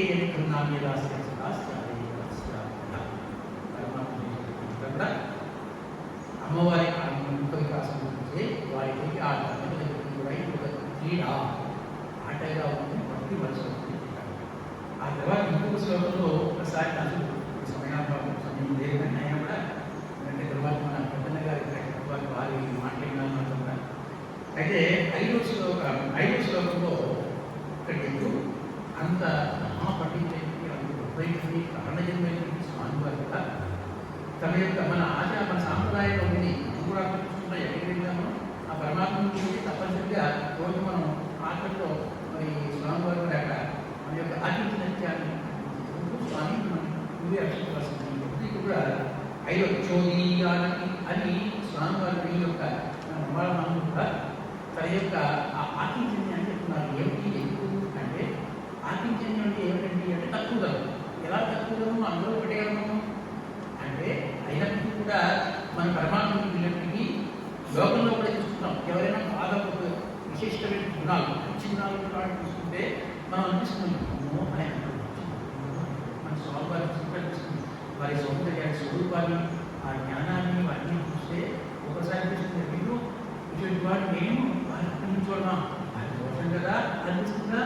అలాగే కూడా నిజంగా మీరు కూడా అమ్మవారిని చేస్తున్న అమ్మవారిని సృష్టిస్తున్నా ఈ స్తోత్రం ద్వారా అసలు సృష్టించడానికి నాకు యోగ్యం ఉందా ఎదుకుని ఆమె ఎవరు ఎంత విశిష్టురాలు అటువంటి అంత అమ్మని అంత గొప్పైనటువంటి విశిష్టురాలు గొప్ప లేరు మరి అసలు తగునా అని వారు కూడా తమ ఆతిథ్యాన్ని ఒకసారి వారు స్మరించుకుంటున్నారు ఈ శ్లోకంలో.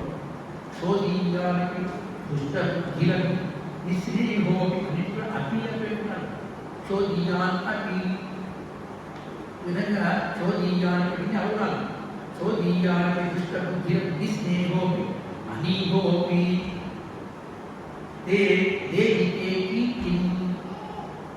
అక్కడ నీ కీర్తిని నీ యొక్క గొప్పదనాన్ని నేను చెప్పగలనా చెప్పవచ్చునా చెప్పదగిన వాడినా ఎదుగుతుందా అంటున్నారు. అంటూ అక్కడ ఉదాహరణ ఇస్తున్నారు. అక్కడ ఏంటి దేవి నిహన్నహం నవిదేన్యన్యో జిగ్రేమిచా దుష్యేత్సాకు నతావతా నహి సునామీయాపి భాగీయతి దుష్యేత్సాకు నలజ్యతే నవిదేత్యాపిస్తు శ్యామే సునః అని ఉదాహరణకు అంత ఆలోచన ఇస్తున్నారు. ఏంటి గంగా ఎంతో పవిత్రమైనటువంటి గంగా మనంతా కూడా గంగా తీర్థాన్ని పవిత్రంగా భావిస్తుంది, దాన్ని శిరస్సు మనం పవిత్రం భావిస్తాం.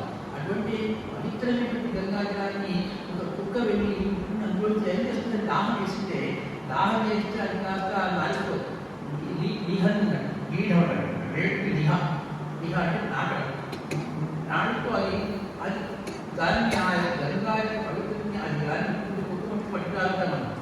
కానీ అది వెళ్ళి అక్కడ తాగేస్తే నీళ్ళు తాగేస్తే ఆ గంగలో కాస్త ఆడితో తాగితే పవిత్రం అయిపోతుందమ్మా అన్నట్టుగా అయినా కూడా అది సిగ్గుపడుతుందా.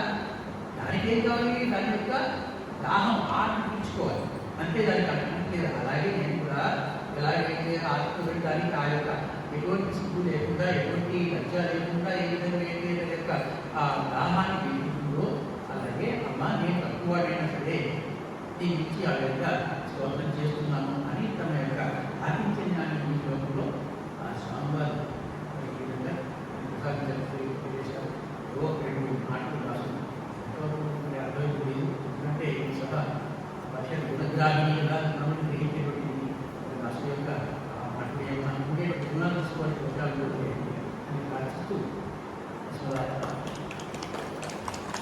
మనవి అందరూ చిన్న శ్రీపతి స్థుతి మనలో 4 స్తోత్రాలు ఉన్నాయి. సుప్రభాతము, ప్రపత్తి, స్తోత్రము, మంగళాశాసనం. కారణం మనవారు మహాములు ప్రతివాది భయంకరం అంగంగరాజ్యాలు ప్రతివాది అంగంగ స్వామితో పెద్దపల్లి కొండకు వెయిట్ చేసినప్పుడు మీరు వెంకటేశ్వర స్వామి గురించి దానికి ఏమో చెప్పొచ్చు కదా, చెప్పండి స్వామివారి గురించి స్తోత్రాలు చెప్పారు 4. చెబుతూ సౌమ్యజామాత్రం మునిమానస వాసిని అంటారు. మంగళాశాసనంలోను స్తోత్రంలోనూ వస్తుంది. ఇప్పటికీ పెద్దలో ఆ సుప్రభాతాన్ని వారు అనుగ్రహించినటువంటి వారి మనస్సులో నిలబడి ఎల్లప్పుడూ ఉండేటువంటి స్వామి, ఇదిగో వీటిని స్వీకరించు అని స్వామికి సమర్పించారు ఆ స్తోత్రాలు 4. ఇప్పటికీ ఈనాటికి ఏవి మార్చినా పెద్దలో సుప్రభాత సేవలో ఈ 4 జరుగుతాయి. పొద్దున్నే మనవాళ్ళ మహంలో అనుగ్రహంతోటి ఆజ్ఞతోటి ఇప్పటికీ మన శ్రీపతి కుటుంబంలో ఉన్నాయి 4 కూడా. అదృష్టవంతులం.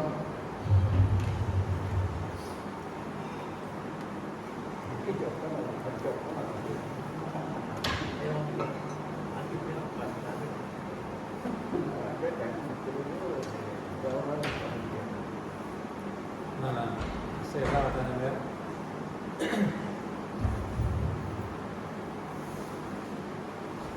పురతాళ్వాలను అందించినటువంటి పంచస్తవాలలో శ్రీస్తవానికి సంబంధించిన 2 శ్లోకాలను మనకు అందించారు.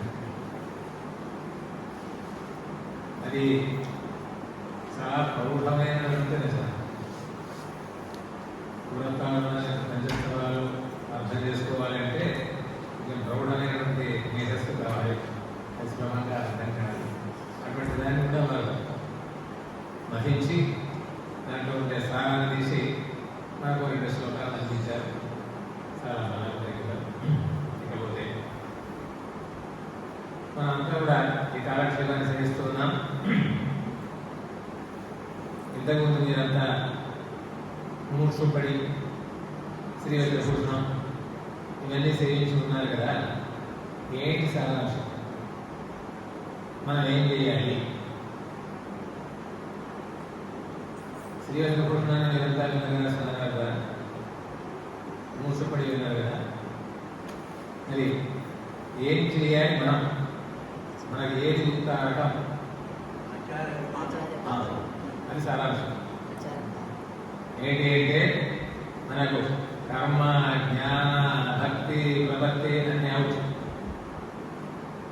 భగవంతుని పొందాలి అంటే ఏం చెయ్యాలి అంటే కర్మయోగం అవసరం లేదు, జ్ఞానయోగం అవసరం లేదు, భక్తి యోగం అవసరం లేదు, ప్రపత్తి యోగం కూడా అవసరం లేదు. మరేంటి అంటే కేవలం ఆచార్యాభిమానమే అని సిద్ధాంతం చేసినటువంటి విషయం ఎందులో ఉంది?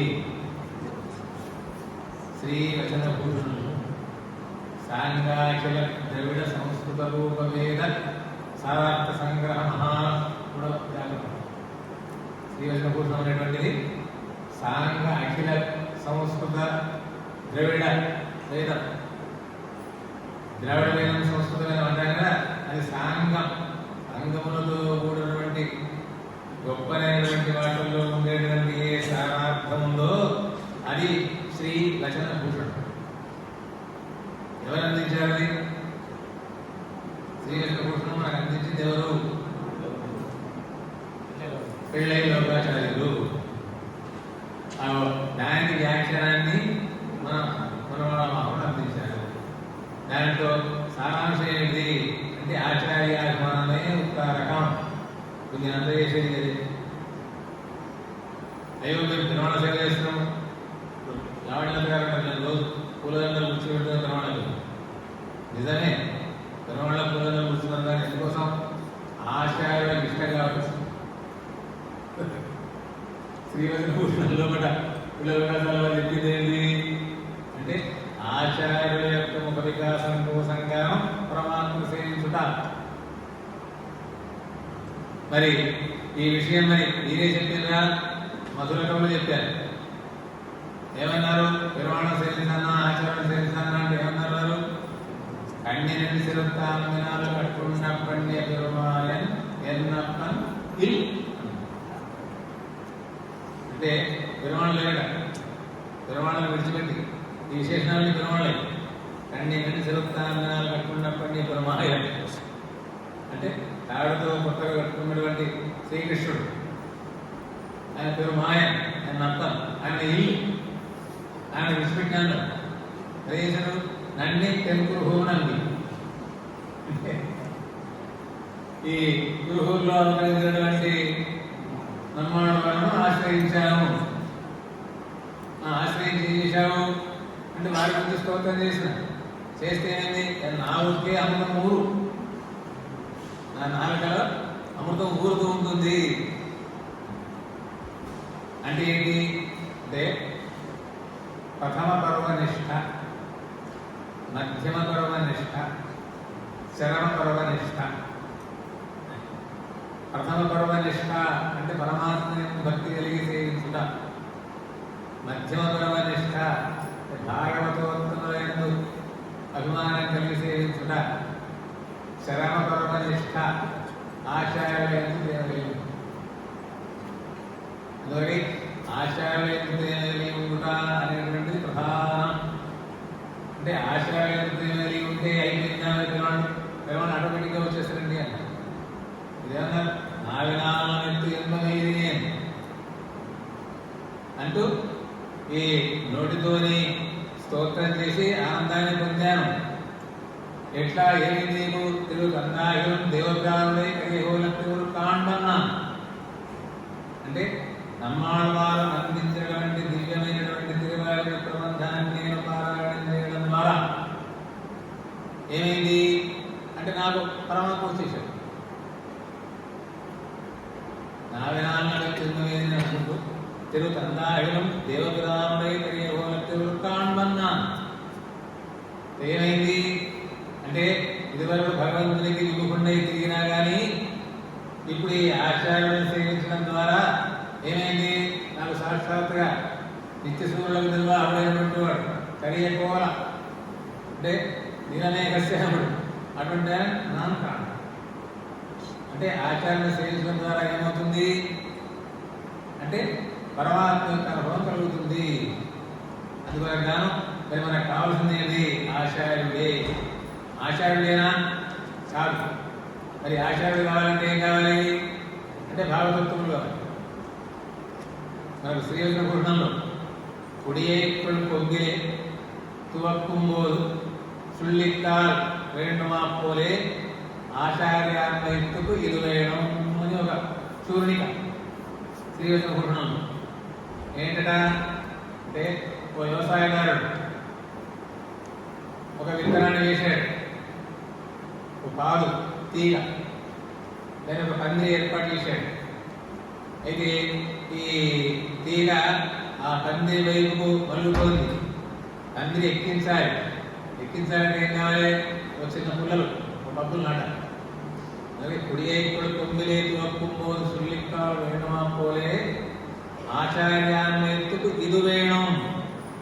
ఇది అంటే ఏంటి అంటే భాగవత సేవ. పూర్వకాలంలో కూడా మన పెద్దలు మంగళాహాసనం చేస్తే ఏమని మంగళాహాసనం చేసేది? భగవద్భాగవతాచార్య కృపానిత్యాస్తు అని. పూర్వంలో కూడా ఎవరికన్నా నమస్కారం చేయాలంటే అడియేం రామానుదాసం అని. మిగతా ఏం లేవు, అన్ని కొత్త కొత్తగా ఎన్నో వచ్చాయి, అది వేరు విషయం. కానీ మనకు స్వరూప నిరూపకమైనటువంటిది ఏంటి? దాస్యం. ఎవరికి దాస్యం? రామాగారి దాస్యం. అడియే రామానుదాసం అని. ఇప్పుడు అవన్నీ ఏం లేవు. అదేమున్నాయంటే ఎటువంటి స్లోగన్స్, మీ ఇష్టం వచ్చింది మీరు, నా ఇష్టం వచ్చింది అని. ఇప్పుడు జై శ్రీరామ్ అంటారు, ఇప్పుడు జై శ్రీకృష్ణ అంటారు, ఏమో అంటారు. సరే అవన్నీ కాదు. మనకేంటి సాంప్రదాయంగా అంటే ఆచార్యుడుగా ఉండడం అని అర్థం. మరి ఆచార్యుడు కాకుండా వేరే పరమాత్మను ఆశిస్తామంటే అది కాదన్న. చక్షుర్గమ్యం గురుం త్యక్త్వా శాస్త్రగమ్యం యః స్మరేతు. మనకు ఎదురుగా కళ్ళెక్కన పడేటువంటి గురువు గారిని విడిచిపెట్టి ఏదో శాస్త్రం ద్వారా ఉండేటువంటి పరమాత్మ కోసం పోతుంటే ఎట్లా ఉంది అంటే కరస్థమనకం త్యక్త్వా ధనస్థం శోభివాంఛతి. చేతిలో ఉండేటువంటి నీళ్ళని విడిచిపెట్టి మేఘం కోసం చూసినట్లే. సులభం స్వగురుం త్యక్త్వా దుర్లభం ఉపాసతే. అంటే మనకందరికీ సులభంగా ఉండేటువంటి గురువును విడిచిపెట్టి దుర్లభుడైనటువంటి పరమాత్మ గురించి ఉపాసన చేస్తే ఎట్లా ఉంటుంది అంటే లబ్ధం త్యక్వా ధనం మూఢ, మూఢుడైనటువంటి వాడు చేతిలో ఉండేటువంటి ధనాన్ని విడిచిపెట్టి ఈ భూమిలో ఉండేటువంటి నిధి కోసం ప్రయత్నం చేసినట్టు లెక్క. అందువల్ల మనకు కావాల్సింది ఏంటి అంటే ఆచార్యుడే. ఆచార్యంలో బట్టే అన్నీ ఉన్నాయి. ఎవరు చెప్పారండి? సాక్షాత్తుగా పరమాత్మ చెప్పాడు. ఎవరితోనే సేదేశ పరిపక్షదే ఓ విశ్వసేన అని చెప్తూ షడ్విధం పరిపూర్ణం తత్ అంటే నా యొక్క స్వరూపం, పరమాత్మ యొక్క స్వరూపాన్ని మనం ఏమైనా భావిస్తాం? పరా వ్యూహ విభవ అంతర్యామి అర్చావతారం అని అంటాం కదా. కాదు, షడ్విధం పరికీర్త్యతే, 6 విధాలు. అది పరిపూర్ణం తత్. ఏంటి? పరత్వం వ్యూహ విభవం అంతర్యామిత్వమేవ చ అర్చాచార్యావతారౌద్భౌ. అందువల్ల 6వది ఏంటిది అంటే ఆచార్యుడు. అదేంటి ఎట్లా చెప్తారేంటి అంటే అవన్నీ మనకు దొరకవండి. విడాయి పేరుందపోదు సూర్యునిక శ్రీవత్ర భూషణంలో ఉండేటువంటిది ఏంటి?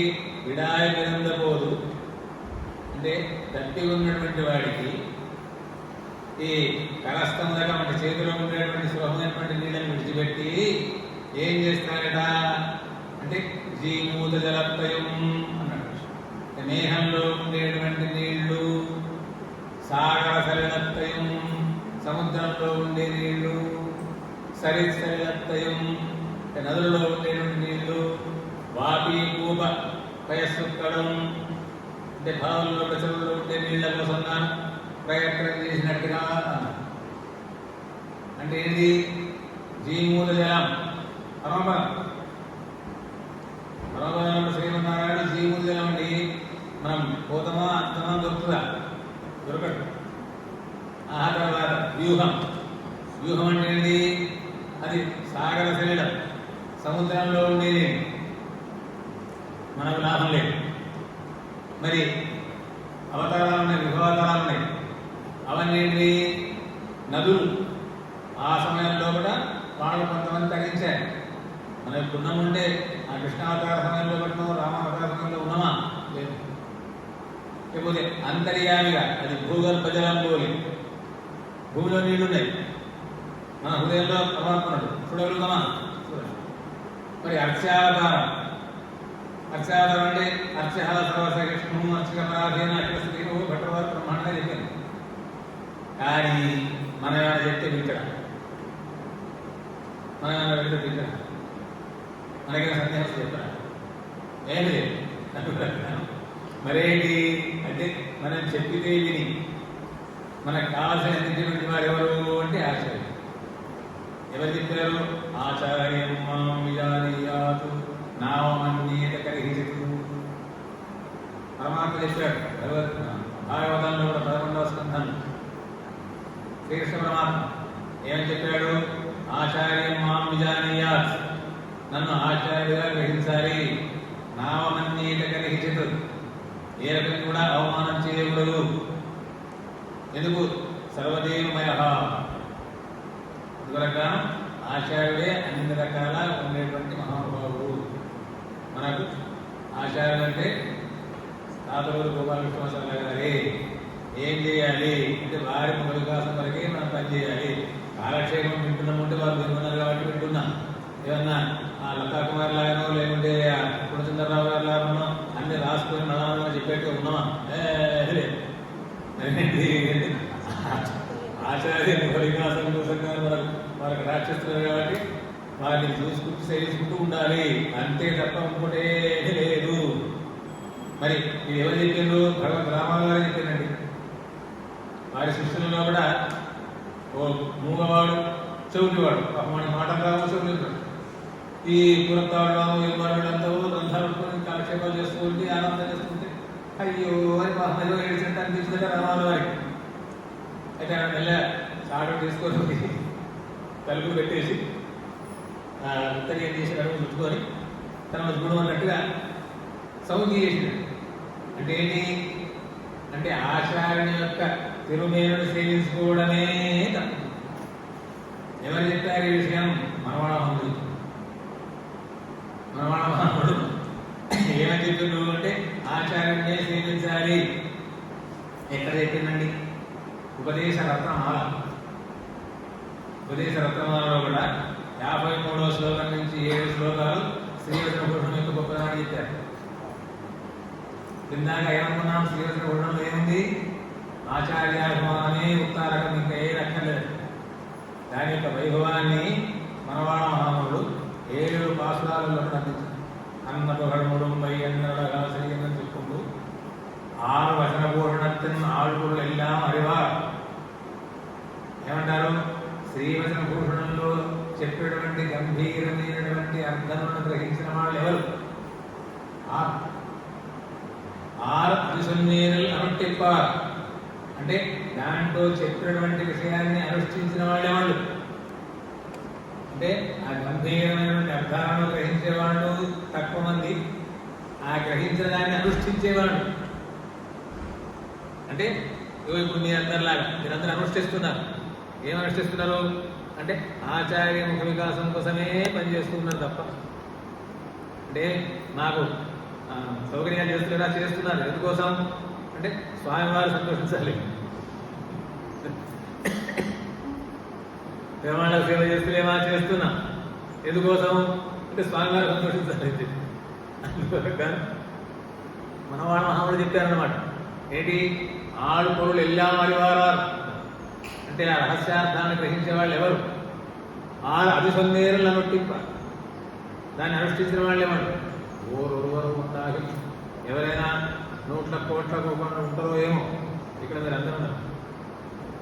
వారేమో ఎవరో ఒక్కళ్ళు ఉంటారేమో, కానీ ఎల్లారికో అన్నారు అనుభవం. మరి ఏం చేయాలి అంటే ఆచార్యుడు ఏం చేయాలి, శిష్యుడు ఏం చేయాలి? లావణ్యాలు చేయాలి. శిష్యుడు ఏం చేస్తుందని రోజు ఇక్కడ శుభ్రంగా ఉందా లేదా, వస్త్రాలు దుర్పిస్తుందా లేదా, ఇవాళ కైకర్యసరి జరుగుతుందా, ఇదే చూసుకుంటాం. ఇంకోటి ఏం లేదు. నిద్ర ఎప్పుడు పోతుందో ఎప్పుడు లేస్తుంటాం. వారే నాకు నిద్ర చెప్తారు. నాకు ఆ పేరు తెలుసుకోవడం ఏంటంటే ఏమంటారు? ఆచార్యం శిష్యన్ 6 ఈరైపోయడము. ఆచార్యుడు ఏం చేయాలి? శిష్యుని యొక్క ఆత్మోజ్జీవనం కోసంగా ప్రయత్నం చేయాలి. మరి దేశాలను శిక్షణం తీరుబడి అంటే ఆచార్యుని యొక్క తిరుమేనుని కాపాడుకోవడం శిష్యుని లక్షణం. ఆచార్యుని యొక్క శరీరాన్ని కాపాడుకోవడం శిష్యుని లక్షణం. మరి గురువు గారి లక్షణం ఏంటి? శిష్యుని యొక్క ఆత్మోజ్జీవనం చేయడం. అదే చేస్తున్నాం మనం. మరి కాలం ఎంత అయింది అంటే ఎన్ని గంటలు పడ్డారు. వారేమో మఠం వేసుకొని ఎక్కుతుంటా అంటారు. అందరూ చెయ్యో డాక్టర్ గారు చెప్పారు, వద్దు మహానుభావ, కింద కలుసు ఎన్ని ప్రయత్నాలు చేసి మీకు చెప్పి ఎవరు చెప్తే పెట్టారు, ఎవరు చెప్తే పెట్టారు. నాన్న గంటలు అలా మీరని చెప్పినట్టు నేను చెప్తున్నట్టు పెట్టరు. మరి ఏంటంటే చేయవలసింది అది. శిష్యుడు ఏం చేయాలి? ఆచార్యుని యొక్క క్షేమాన్ని చూడాలి. పెన్బెడగరాన్ పెరుమాళ్ టీయర్ అని ఒకటి ఉండేదట. ఎవరి దగ్గర? నంబిళ్ళయ్య గారి దగ్గర. ఆయన సేవకుడు ఏం చేసేదట? మంచిగా ఫైల్మంగా తయారయ్యారు. ఎందుకయ్యా ఫైల్మంగా తయారయ్యారంటే ఆచార్యాలు సేవ చేయాలి. మరి ఆచార్యాలు సేవ చేయాలంటే బలం ఉండొద్దా? ఉందన్నా వద్దా? ఇప్పుడు శేష్ కుమార్ గారు ఉన్నారు, సేవ చేయాలి భగవద్భాగవతం అంటారు. మీరున్నారు, ఆల్రౌండ్ అన్ని పనులు చేస్తున్నారు. వారు ఉన్నారు, కొంతమంది శాతగతి, కొంత శాత కాదు. మరి ఆచార్య సేవ చేయాలంటే బలం కావాలి. అందువరకు పెన్బెళ్ళగరాని పెరుమాళ్ టీయర్ అనేవారు.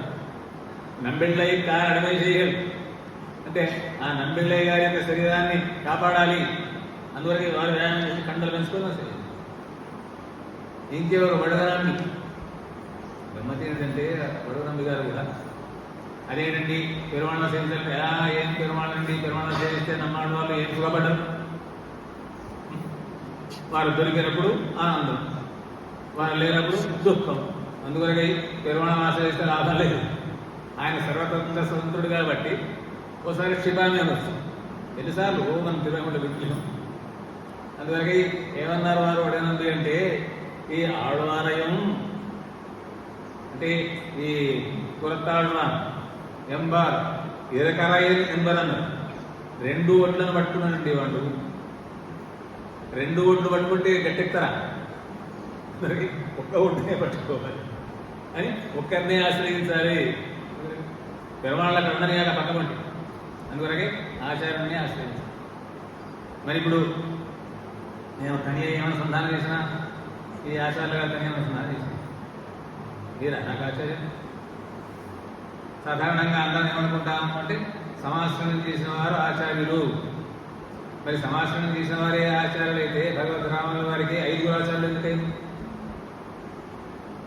అంటే అది సంస్కారం చేసిన వారు ఆచార్యులే, తర్వాత భాష్యాన్ని అందించిన వారు ఆచార్యులే, భగవద్విషయాన్ని అందించిన వారు ఆచార్యులే, జ్ఞానాన్ని అందించిన వారు ఆచార్యులే.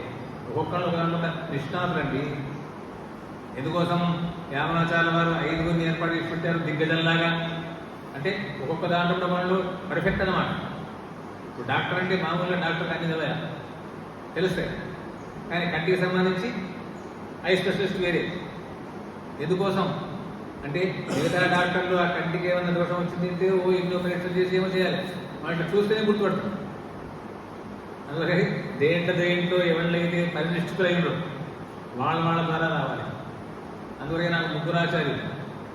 నాకు సమాచారం చేసింది ఎవరు అంటే కర్ణాళి రాజగోపాచార్య గారు అని చెప్పి కంచిలో వెయిట్ చేసి ఉంటారు. కర్ణాటకకి నేను మా అమ్మవారి వంశానికి వంశక్రమంగా వచ్చేవారు. ఎప్పుడో నేను 14 ఏళ్ళప్పుడు వారి సమాచారమే. ఆ తర్వాత మాకు శ్రీభాష్యాది గ్రంథాన్ని అందించిన వారు శ్రీశనారాయణ సిద్ధావధాన కృష్ణమాచార్య గారు. అంటే తెలంగాణలో కూడా ఆద్య శతావధాని, అంటే శతావధానం చేసినటువంటి మహాపండితుల్లో కూడా మొట్టమొదటి వారు తెలంగాణలో కోరట్లో ఉండి వారు శతావధానం చేశారు. ఒకసారి 2 సార్లు వేశారు. అవధానం అంటే ఏంటి అంటే 100 సమస్యలు ఇస్తే వాటిని మళ్ళీ వాళ్ళకి సమాధానం చెప్పడం. ఎంత చమత్కారంగా ఉంటాయంటే ఇప్పటి స్త్రీ కాదు. ఇప్పుడేంటి ఇగో నేను అష్టావధానం చేస్తా, కృష్ణాచార్య నువ్వు దత్తపది ఈ పదాలు ఇస్తే అయ్యా మన శ్రీహాసారి గారు ఇగో మీరు ఇగో నిషిద్ధాక్షి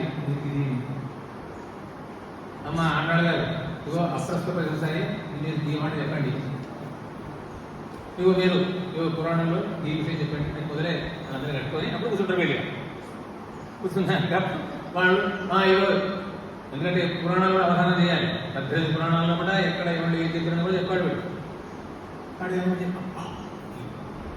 అట్టగారు అవధానం అంటే నా గురువు గారిని అడిగింది ఏంటి అంటే బాంబాయి, మద్రాస్, కలకత్తా దత్తపది ఈ పదాలు కవిత్వంలో రావాలి. తెలుగు పద్యం కావాలి. ఆ తెలుగు పద్యంలో కూడా కంద పద్యంలో ఉండాలి. అంటే కంద పద్యం రాయడం తెలుగులో కొంచెం కష్టం. తర్వాత అది రామాయణంలో ఉండాలి అర్థం. బాంబాయి, మద్రాస్, కలకత్తా అనే 3 పదాలు కావాలి. రామాయణంలో అర్థం కావాలి. తెలుగులో రాయాలి కవిత్వం. అది కంద పద్యంలో కావాలి. చెప్పేశారు మా గురువు గారు. సులభంబో ఈ సంద్రము, సులభంబో ఈ సంద్రము. ఈ సముద్రం సులభమా? బాంబాయి మలుకల తారాలంట మరియు పొంగెన్. మలుకలు అంటే తరంగాలు, ఇవి ఆ తారాలంట. సుక్కలు అంటేట్టుగా సముద్రం అండి. మలుకలకు ఆ తారాలంట మరియు పొంగెన్. బలియుడు హనుమద్రాసుతులలో నలనీరులో నిలబడు పంగలడు. రామాయణార్థం. ఎందుకు? ఆంజనేయుడు, జాంబవంతుడు, సుగ్రీవుడు, అంగదుడు వీళ్ళంతా హిందూ మహాసముద్రానికి పోయింది కదా. పోయి ఆ రంగ దగ్గరికి పోవాలి, ఈ సముద్రాన్ని దాటాలి. వాళ్ళందరూ ఆలోచిస్తుంటున్నారు. సులభంబా ఈ సంద్రం, మలకలకు తారాలంట మరియు ఉప్పొంగెన్. భూ తరంగాలు ఆకాశంగా అటువంటి స్థితులు అనేటువంటి. బలియురు హనుమత్ రాసుతులు మద్రాస్. హనుమంతుడు, రాసుతుడు రాకుమారుడు అంగదుడు. నల నీరులలోనే కృష్ణాచార్య గారు చెప్పి వారు 90 సంవత్సరాల పైన జీవించారు. కళ్ళకు అద్దాలు లేవు. ఒక్క పన్ను ఊడిపోలే, కావాల్సి అరిగిపోయింది. తర్వాత మంచి హసన్ముఖులు అయితే వారు మాకు ఈ శ్రీభాష్య గ్రంథం మొదలు సంస్కృతం చెప్పారు. సంస్కృతం చెప్పేటప్పుడు ఏదో తర్కం వ్యాకరణం మా సంస్థ ఇవే వస్తాయి కావచ్చు అనుకున్నాం. ఆ తర్వాత వారు కావ్యాలు రాశారు. కాళిదాసు ఎట్లయితే 3 కావ్యాలు రాశారు, వారట్ని 3 కావ్యాలు రాశారు. రఘువంశం కాళిదాసు రాశారు, దానికి ధీటుగా గురువంశం రాశారు. అంటే ఆచార్య పరంపర. ఇప్పుడు జిఎం గారికి సంబంధించినటువంటి చరిత్ర దాంట్లో కూడా 6వ సర్గ, మా గురువు గారు రాసినటువంటి దాంట్లో కూడా 6వ సర్గ గురువంశ మహాకావ్యాల్లో కూడా జిఎం గారి చరిత్రతో కూడా రాసి పెట్టారు. ఇప్పుడు తిన్నక్షత్రం ఏంటి అంటే దాన్నే పారాయణం చేస్తారు. మా గురువు గారు రాసినటువంటి ఆ గురువంశంలో ఉండేటువంటి జిఎం గారి చరిత్ర 6వ సర్గనే వారు పారాయణం చేస్తారు. అట్లా రఘువంశానికి ధీటుగా గురువంశం. కుమార సంభవం, కుమార సంభవానికి ధీటుగా సంపత్ కుమార సంభవం. సంపత్ కుమారుడు అంటే ఎవరు? సంపత్ కుమారుడు అంటే సంపత్ కుమార్ అంటే తెలియదా? తిరునారాయణపురం సంపత్ కుమార్. ఆ సంపత్ కుమార సంభవం అంటే ఆ తిరునారాయణపురంలో ఉండే సామాత్మిక వైభవం. అందులో కథానాయిక ఎవరు? బీబీ నాట్యమా. చమత్కారం ఏంటంటే మీరు ఆ కవిత్వం రాస్తూ మరి మహాకవులుగా ఆమెను వర్ణించాలి. ఆమె ముస్లిం అమ్మాయి, గుట్టు పెట్టు, దాన్ని ఒక అలంకారంగా రాయలేదు. ఏమంటారు? తిలకేన హికామిని జనో వదనెందుం బహుతే కళంకినం నతథాయవనేశ కన్యక ముఖచంద్రస్య కలంకకారిణి. ఏంటి? సాధారణంగా లోకంలో ఉండే అమ్మాయిలంతా కూడా మంచి అందంగా తెల్లగా ప్రకాశిస్తున్నటువంటి ముఖంలో కూడా బొట్టు పెట్టి కలంకం చేస్తున్నారు. ముఖచంద్రస్య కలంకకారిణి. కానీ నతథా యవనేశ కన్యక, ఆ యవనేశ కన్యక ఉంది, ఈ ముఖచంద్రస్య కలంకకారిణి కాదు. తర్వాత వాళ్ళ బొడ్డు లోపల ఒక చిన్న కత్తి ఉంటుంది ముస్లింలకు. అందువల్ల యవనా చరణానుసారిక కనుగుప్త చురికారిదారిక సుముఖీ నవరోమరాజిక కిము నీరాంశయ ప్రకాశిక. యవనా చరణానుసారిక కనుగుప్త చురిక హరిదాయక. సాధారణంగా మన ఆచారాలు కాలక్షేపం చేస్తూ రహస్యమైనటువంటి భావాలు చెప్తూ ఉంటారు. చెప్పప్పుడు ఏం చేస్తారు అంటే మనకి చూస్తారు, అది వాళ్ళకే తెలుసు, కూడా తెలియదు. ఎందుకంటే కొన్ని చెప్పేటువంటి కొన్ని చెప్పని ఉంటాయి. అందుకొరకు ఆ సందర్భాలు వచ్చినప్పుడు అలా చూస్తే అది గమనించుకోవాలన్నమాట. అందరికీ ఇది నవరోమరాలిగా కనుగుప్త సులిక హరిదారిక అటువంటి రసికులైనటువంటి మహానుభావులు. ఆ తర్వాత మరి మేఘ సందేశానికి బదులుగా మనస్ సందేశం కాంత చెప్పి మన మనస్సును పరమాత్మ కనిపిస్తాం. వేదాంత తర్వాత ఈ శ్రీభాష్యంలో కూడా పూర్వపక్షం అంతా కూడా చేసి ఆ తర్వాత సిద్ధాంతం, దాని మరి ఏం చేసినారు? పూర్వపక్ష సిద్ధాంత సంయోజనం. అంటే ఇక్కడ ప్రశ్న వస్తే ఇవన్నీ పెట్టుకొని మళ్ళీ సిద్ధాంతంలో ఒక్కొక్కదాన్ని తీసుకుంటూ ఖండిస్తారు భాష్యకారు. చాలా కష్టం కదా. అందువల్ల మరి ఏం చేశారు? ఇగో ఇది పూర్వపక్షం, ఇది సిద్ధాంతం, పూర్వపక్ష సిద్ధాంతం, పూర్వపక్ష సిద్ధాంత సంయోజనం అన్నారు. వేదాంత దీపాన్ని తెలుగులో రాశారు, అది వివరం రాశారు. అది కూడా నిజంగా మనం ప్రింట్ చేశారు. అటువంటి మహానుభావులు వారి ఆకారం కూడా వేరులాగానే ఉంటుంది. చాలా ఎత్తు, ఆ ఎత్తు దగ్గర శిస్తు, అట్టే చెవులకు తెల్లనటువంటి రాళ్లతో కూడినటువంటి అట్నే హసన్ముఖం, నవ్వుతో కూడా ముఖం. వారి పేరు కృష్ణమాచార్య గారు, వీరి పేరు గోపాలకృష్ణమాచార్య గారు. వారి తండ్రి గారి పేరు వెంకటాచార్య గారి, వీరి తండ్రి గారి పేరు శ్రీమశ్చకార్యరాజగురుక్తి బోధం కౌండిన్యజాతవర వెంకటపుత్రరత్నం మధుర శ్రీమంత సింహ గురుడబ్ద రహస్యసారం శ్రీకృష్ణవారి మనహం గురుమాశ్రయామహాని. వారి దగ్గరికి వారు చాలా బుద్ధులైన సమయంలో మన చిరంజీవి గారు పోయింది. పోతే అటు ఫోటో తీసుకుంటే అప్పటికి కూడా వారు చూస్తూనే ఉన్నది కానీ అర్థాలు లేవు గురువు గారికి. అటువంటి మహానుభావులు వారు శ్రీసాక్షానికి ఉపయోగించి మరి భగవద్ విషయం కావాలి అని అంటే అప్పటికీ వారు బుద్ధులేదు కాబట్టి వారు వేదాంత వాదవాడు చెప్తారు మొదలుపెట్టింది నాకు చెప్పేప్పటికీ ఒక 5 నిమిషాలు చెప్పేప్పటికి వారికి చల్ల చెమటలు వచ్చింది. వేడి అయ్యా నాకు ఏం పట్టదు, నేనేం బాధించాను. వేదాంత వాదవాడు ఎవరికి కావాలండి శతదూషణి ఎవరికి కావాలి అసలు పేర్లే తెలియదు వాళ్ళు. అటువంటి దాన్ని అంత శ్రమ పెట్టి నేను నేర్చుకోవాల్సిన పనే ఉంది. అయ్యా నాకేం పట్టదు. భగవద్ విషయం చెప్తున్నా, భగవద్ విషయం చెప్తుంది ఎంతసేపు కావాలి, సంవత్సరం కావాలి. ఏమవుతుంది, మనం 16లో ప్రారంభం చేసాం, 6 18 మళ్ళీ ఇప్పుడు మామూలునేనా. కాబట్టి అయ్యా నాకేం వద్దు అంటే సరే కొనవదలు చెప్పారు. అప్పటి నుంచి నేను చూస్తున్నాను ఎప్పుడు గురువు గారు దొరకాలి అంటే నాకు ఇప్పుడు దొరికిందా. అందువరకు సంస్కృత వేదాంతాన్ని ఆరాధిస్తే ద్రవిడ వేదాంతాన్ని వేదాంతించారు. దానికి కారణం ఏంటి అంటే ఉభయ వేదాంత రత్నాకరాన్ని నాకు బిరుదిచ్చారు డిఎం గారు. ఏ డిఎం గారు? రామచంద్ర డిఎం. వారు లక్ష్యయాగం చేస్తూ 16 లక్ష్యయాగం చేస్తూ 2015లో ఉభయ వేదాంత రత్నాకరాన్ని బిరుదిచ్చారు. నాకు భయం వేసింది. ఎందుకంటే సంస్కృత వేదాంతం అంటే అంతో ఎంతో మా గురువుగారి ఆమూలాగ్రంగా చెప్పారు. ఆమూలాగ్రంగా అంటే వారు ఎప్పుడు వేరు భగవద్గీత చెప్తే ఎప్పుడు నేను చెప్తున్నాను కదా.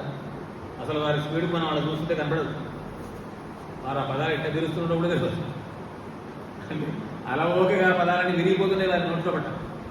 మనం చూసుకుంటే కానీ దొరకదు. అట్టే శ్రీభాష్యం చెప్తూ ఉంటే కూడా నేను పుస్తకం పెట్టుకుంటే వారు ఎక్కడ విరుస్తున్నారు అవి అట్లా భాష విషయం అన్నవాడికి అట్లా ఉండేది. అయితే అట్లా ఉంటేనే తప్ప లేకుంటే నేను భగవద్గీత సేవిస్తున్నానేసి కాదనుకొని ఊరుకున్నా.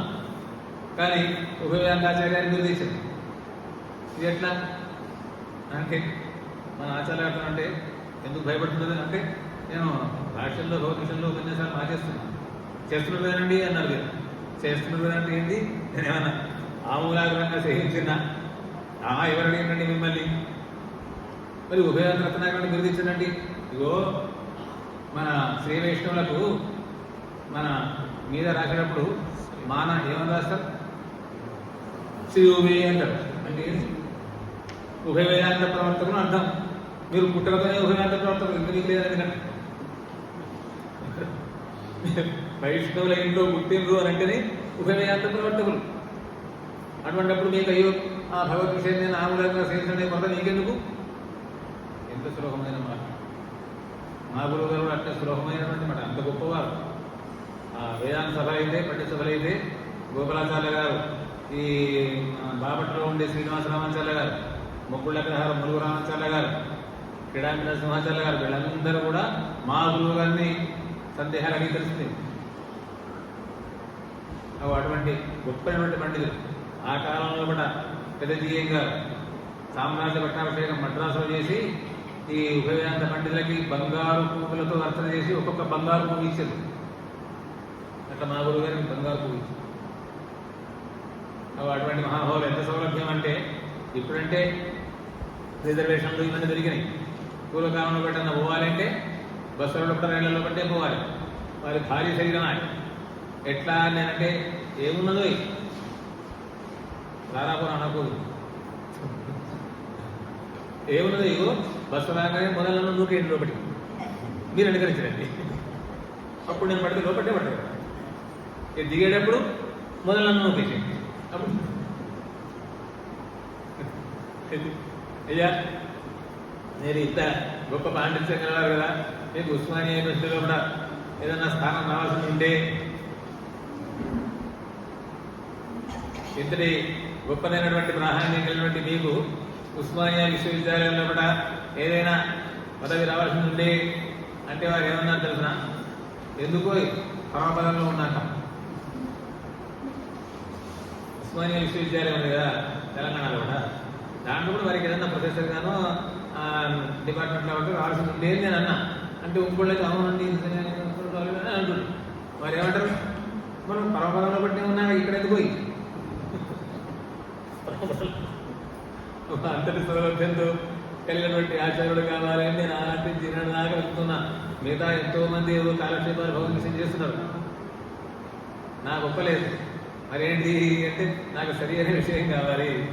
సరే చూద్దాంలే అన్నారు. వారి యొక్క అనుగ్రహం 2015లో ఈ ప్రసంగం జరిగింది. వారు 16 నుంచి ప్రారంభమైంది. అవి వాటిని చేసుకుంటూ వచ్చాను. అయితే పోలికలన్నీ కలిసేసినాయి. ఆ రూపం కలిసింది, ఆ తర్వాత అసమ్ముఖం. ఎప్పుడైనా దాసోస్తున్నట్టు నేను ఎవరిని, నేను వారి విద్యార్థి. అట్నే మా గురువు కూడా ఏమయ్యా అని ఎప్పుడు నేను పుస్తకం మొదలుపెట్టుకొని అదే మొదలుపెట్టి ప్రారంభం చేసేది. వారు ఏం చేస్తున్నారు, మనకు పేజీలు చెప్తారు, ఈ పేజీలో అసలు వారు కూడా భాష్యం చెప్పుకుంటూ ఏమైంది అని దాని కంటిన్యూషనే, మనం అను లేదు. అట్లా ఉండేటువంటి మహానుభావులు మనకి ఈనాడు లభించారు. అయితే సారాంశం ఏంటి, మనం తెలుసుకోవాల్సిన సారాంశం ఏంటి అంటే ఆచార్యాగమానమే ఉత్తరకం. మరి ఈ పరమపదం లేవా, అవన్నీ ఏం లేవు. ఎవరు చెప్పారు? వీరే చెప్పారు. ఎవరు? పిల్లలోకాచార్య. ఏంటో చెప్పారు? శ్రీవద్ర భూషణంలో చెప్పారు. ఏమని అంటే పాటు కేట్టు విడము, కుప్పీడు కేట్టు విడము, ఉదిత్త విడము, వళయిత్త విడము అన్నీ కూడా ఎల్లాం విడుతున్నాం. అంటే ఏంటట అంటే ఏనైవ గురునాయస్య న్యాస విద్యా ప్రదీయతే. ఏ గురువు అయితే ఎవరికి ఈ పరమాత్మకు సంబంధించినటువంటి జ్ఞానాన్ని అందిస్తారో తస్య వైకుంఠ దుగ్ధాబ్ది ద్వారకా సర్వైవ సహ. అంటే పరమపదం కావాలి, పాలసముద్రం కావాలి, ఈ లోకంలో ఉండేటువంటి అక్షావతారంగా ఉన్నటువంటి ద్వారకంలో ఉండే ఏం అవసరం లేదు. సర్వైవ సహ గురువు గారే అన్ని, పాలసముద్రం అంతా కూడా పరమాత్మ అన్ని కూడా వారే కాబట్టి వారి సేవనే ముఖ్యం, అది తప్ప ఇంకోటి ఏం అక్కర్లేదు అని శ్రీవచన భూషణంలో కూడా సారాంశంగా అందించారు.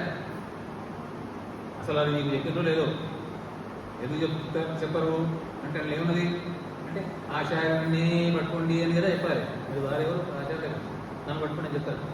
ఆనాడు శ్రీకృష్ణుడు చెప్పాడు కానీ మధ్యాహ్నం మామనమాస్కు చెప్పి పరమాత్మ చెప్పాడు కానీ వారు చెప్తారా మీకేం అక్కర్లేదు, మీరు ఏ యాత్ర చేయకండి, శ్రీరంగం అక్కడ ఇక్కడికి పోసే పని లేదు, పరమపరంగా కోరకండి, నన్నే సేవించుకుంటుండండి, నా భార్య పిల్లల్ని చూడండి, నా మనవడిని చూడండి అని అన్నారా? ఆయన అంటున్నారు, అనుకుంటున్నారు. పిల్లగాడు రాగానే వారి మనవంటి పట్టు ఏమండి ఆ పిల్లగాడిని అండి అని అన్నా. మనకి అండి అంటే ఏంటి రారని తెలుసా? మరి ఎందుకు? ఆచార్య వారి సంబంధం ఆటోమేటిక్గా మీ ఒడ్డులో ఉన్న రక్తంలో కూడా ప్రవర్తనలో కూడా జీర్ణమైపోయింది. ప్రత్యేకించి చెప్పవలసిన అవసరం లేదు. ఏమంది మనకు శాస్త్రంలో చెప్పింది ఏంటి అంటే ఆచార్యుని లాగానే ఆచార్యుని యొక్క బంధువులను వారి యొక్క సంతానాన్ని చూడాలి అని. అందుకే ఆటోమేటిక్గా మీరు కూడా వచ్చేసింది అది ఆచార్య కటాక్షం అన్నమాట. అందుకని మనకి ఏ రక్షణ లేకుండా వారి సన్నిధిలో ఉన్నాము అంటే మనకు పరమ ప్రాప్త్యం అదే అని చివరిగా శ్రీవచన భూషణంలో చెప్పింది ఏంటి అంటే భక్తి అశక్తనకు ప్రపత్తి. భక్తి అంటే మనకు చెప్పారు కదా, ఓ తైలధారావళ వచ్చిన దాంట్లో కూడా శక్తి లేదు అంటే ప్రపత్తి. ప్రపత్తి అశక్తనకు ఇది ఆ ప్రపత్తి చేయడం కూడా. ప్రపత్తి అంటే మామూలుగా అనన్యోపాయ సాధ్యత్వే. ప్రపత్తిలో కూడా మహావిశ్వాసం పూర్వకం, మహావిశ్వాసం ఉండాలి, అది దొరకడం కష్టం. అందువల్ల దానిలో కూడా శక్తి లేనటువంటి వాడికి ఆచార్యాభిమానం అని ఆ సారాంశంలో ఎన్ని 463 సూర్యుని కళ దేంటో శ్రీవచన భూషణంలో అంటే చివరిగా ఏం చెప్పిండ్రు అంటే ఇదే ఏంటిది భక్తిల శక్తనకు ప్రపత్తి, ప్రపత్తిల శక్తనకు ఇది ఏం చేస్తుంది? ఇది ప్రథమం స్వరూపత్తై పల్లవితమాప్తం.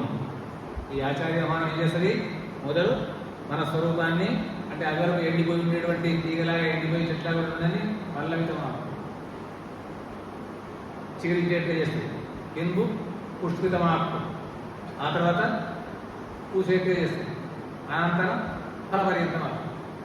అలాగే అలాంటి చెట్టుగా ఉంటుంది. కాబట్టి ఆచార్య మానవ ఉత్తారకమైనటువంటి విషయం మనకు శ్రీలోకాచార్య వారు సాక్షాత్గా అందించి మనకు ఈ శ్రీవచన భూషణంలో ఉండే గొప్పదనం చెప్పడమే కాకుండా మనవాళ్ళ మహాముడు ఆచార్య యొక్క గొప్పదనం కూడా 7 పాశాల్లో అందించారు. ఒకవేళ కనుక ఆచార్యాభిమానం లేకపోతే పెరుమాడు కూడా స్వీకరించలేట. తన గురువిన్ తాళనేహల్ తన్నిల్ నల్పొందిల్లారా అంబులంబాలు శ్రీదారం అంబుజైహోన్ అనే భాషలో మనకు దృష్టాంతం చెప్తారు. ఏంటి? నారాయణుడికి వికృతం వ్యాధి, గురోః ప్రస్థస్య దుర్బుద్ధేః కమలం జలాలపేతం శోషయతి రవి న తోషయతి. అంటే సూర్యుని కిరణాల ద్వారా పద్మం వికసిస్తే ఆ పద్మం ఏమనుకుంది, సూర్యుడికి నాకు డైరెక్ట్ సంబంధం, నడవ ఈ నీళ్ళు ఎందుకు అని ఆ ఒడ్డుకు వచ్చి కూర్చున్నది. కూర్చుంటే ఏమైంది, శోషయతి నా తోషయతి. అందుకే గురోః ప్రస్థస్య దుర్బుద్ధేః, గురువు యొక్క నిగ్రహానికి పాత్రుడైనటువంటి వాడికి పరమపదమే రాదు. అది ఉన్నట్టయితే ఓ జ్ఞానమనుష్ఠానమైన రాఘవేణ గురవైన కాలమానలకి చాలా ఇష్టంగా గ్రహిస్తాడు ఆచార్య సంబంధం ఉంటే. కాబట్టి మనం ఏం చేయాలి మనం ఆచార్య శిక్షణ ఆరు విరహితం దేశాల శిక్షణ సీరు వడివే. అందుకే వద్దన్నా సరే నేను కూర్చోను అన్నా సరే కూర్చొని పెట్టాల్సిందే. వారు క్షేమంగా ఉంటే మనకు వారు ఎప్పటికీ కర్మణ అనుగ్రహం చేత వారి కళ్యాణం కాబట్టి మనం అందరూ గ్రహించాలని చెప్పి ఆచార్యం ప్రార్థిస్తూ అందరూ గ్రహించవలసింది ఏంటి అంటే, ఇంకా ఏదో మనం శాస్త్రాలు రాసి పుస్తకాలు రాసి ఇంకేదో ప్రింట్ చేసి ఏం చేయాల్సిన అవసరం లేదు. మనం ఏం లేదు, వారి గృహమండలాన్ని సేవించుకుంటూ వారి శరీరాన్ని సేవించుకుంటూ వారి గ్రంథం మన వింటున్నాం అంతే. ఏం విన్నామంటే ఏం లేదు, గ్రహించుకుంటూ కూర్చున్నాం అంతే. ఎక్కడ కూర్చున్నాం, వారి సంఘాలలో కూర్చున్నాం. వస్తవ్యం ఆచార్య సంఘం ఎవరు చెప్పారు, మనవాడ మహాదేవుడు దేశాంతర పేరుకమందా అని అన్నారు. అంటే ఇటువంటి ఆచార్యం దగ్గర ఉండకుండా వేరే ప్రాంతాలకు పోతున్నారు, ఎంత ఇంటి వాడు వీడు అంటే మనం ఉంటామా ఏమి ఉందాం కానీ అట్లా ఉన్నవాడు మహానుభావులు ఉన్నటువంటి కొంతమంది ఆ కాలాల్లో కూడా సరే అది ఆ విధంగా మనం ఆచార్యాలను సంపాదించడానికి జీవితం మన వైభవాన్ని మనం అందరూ మన ఆచార్యాలను కూడా అందించారు. అదే ప్రతి రాష్ట్రం మన అందరికీ అనుసరించి చేసి మనకు కావాల్సినది అంటే ఆచార్యాభిమానమే ఒక రకం. ఇది నేను ఉంచుకుంటే మీకు దొరికి ఆల్రెడీ ఉంది కానీ జ్ఞాపకం చేసుకుంటున్నాను. శ్రీమతే రంగజా మాతృ ఇంద్రాయ మహాత్మనే శ్రీరంగవాసిని పూజా శ్రీ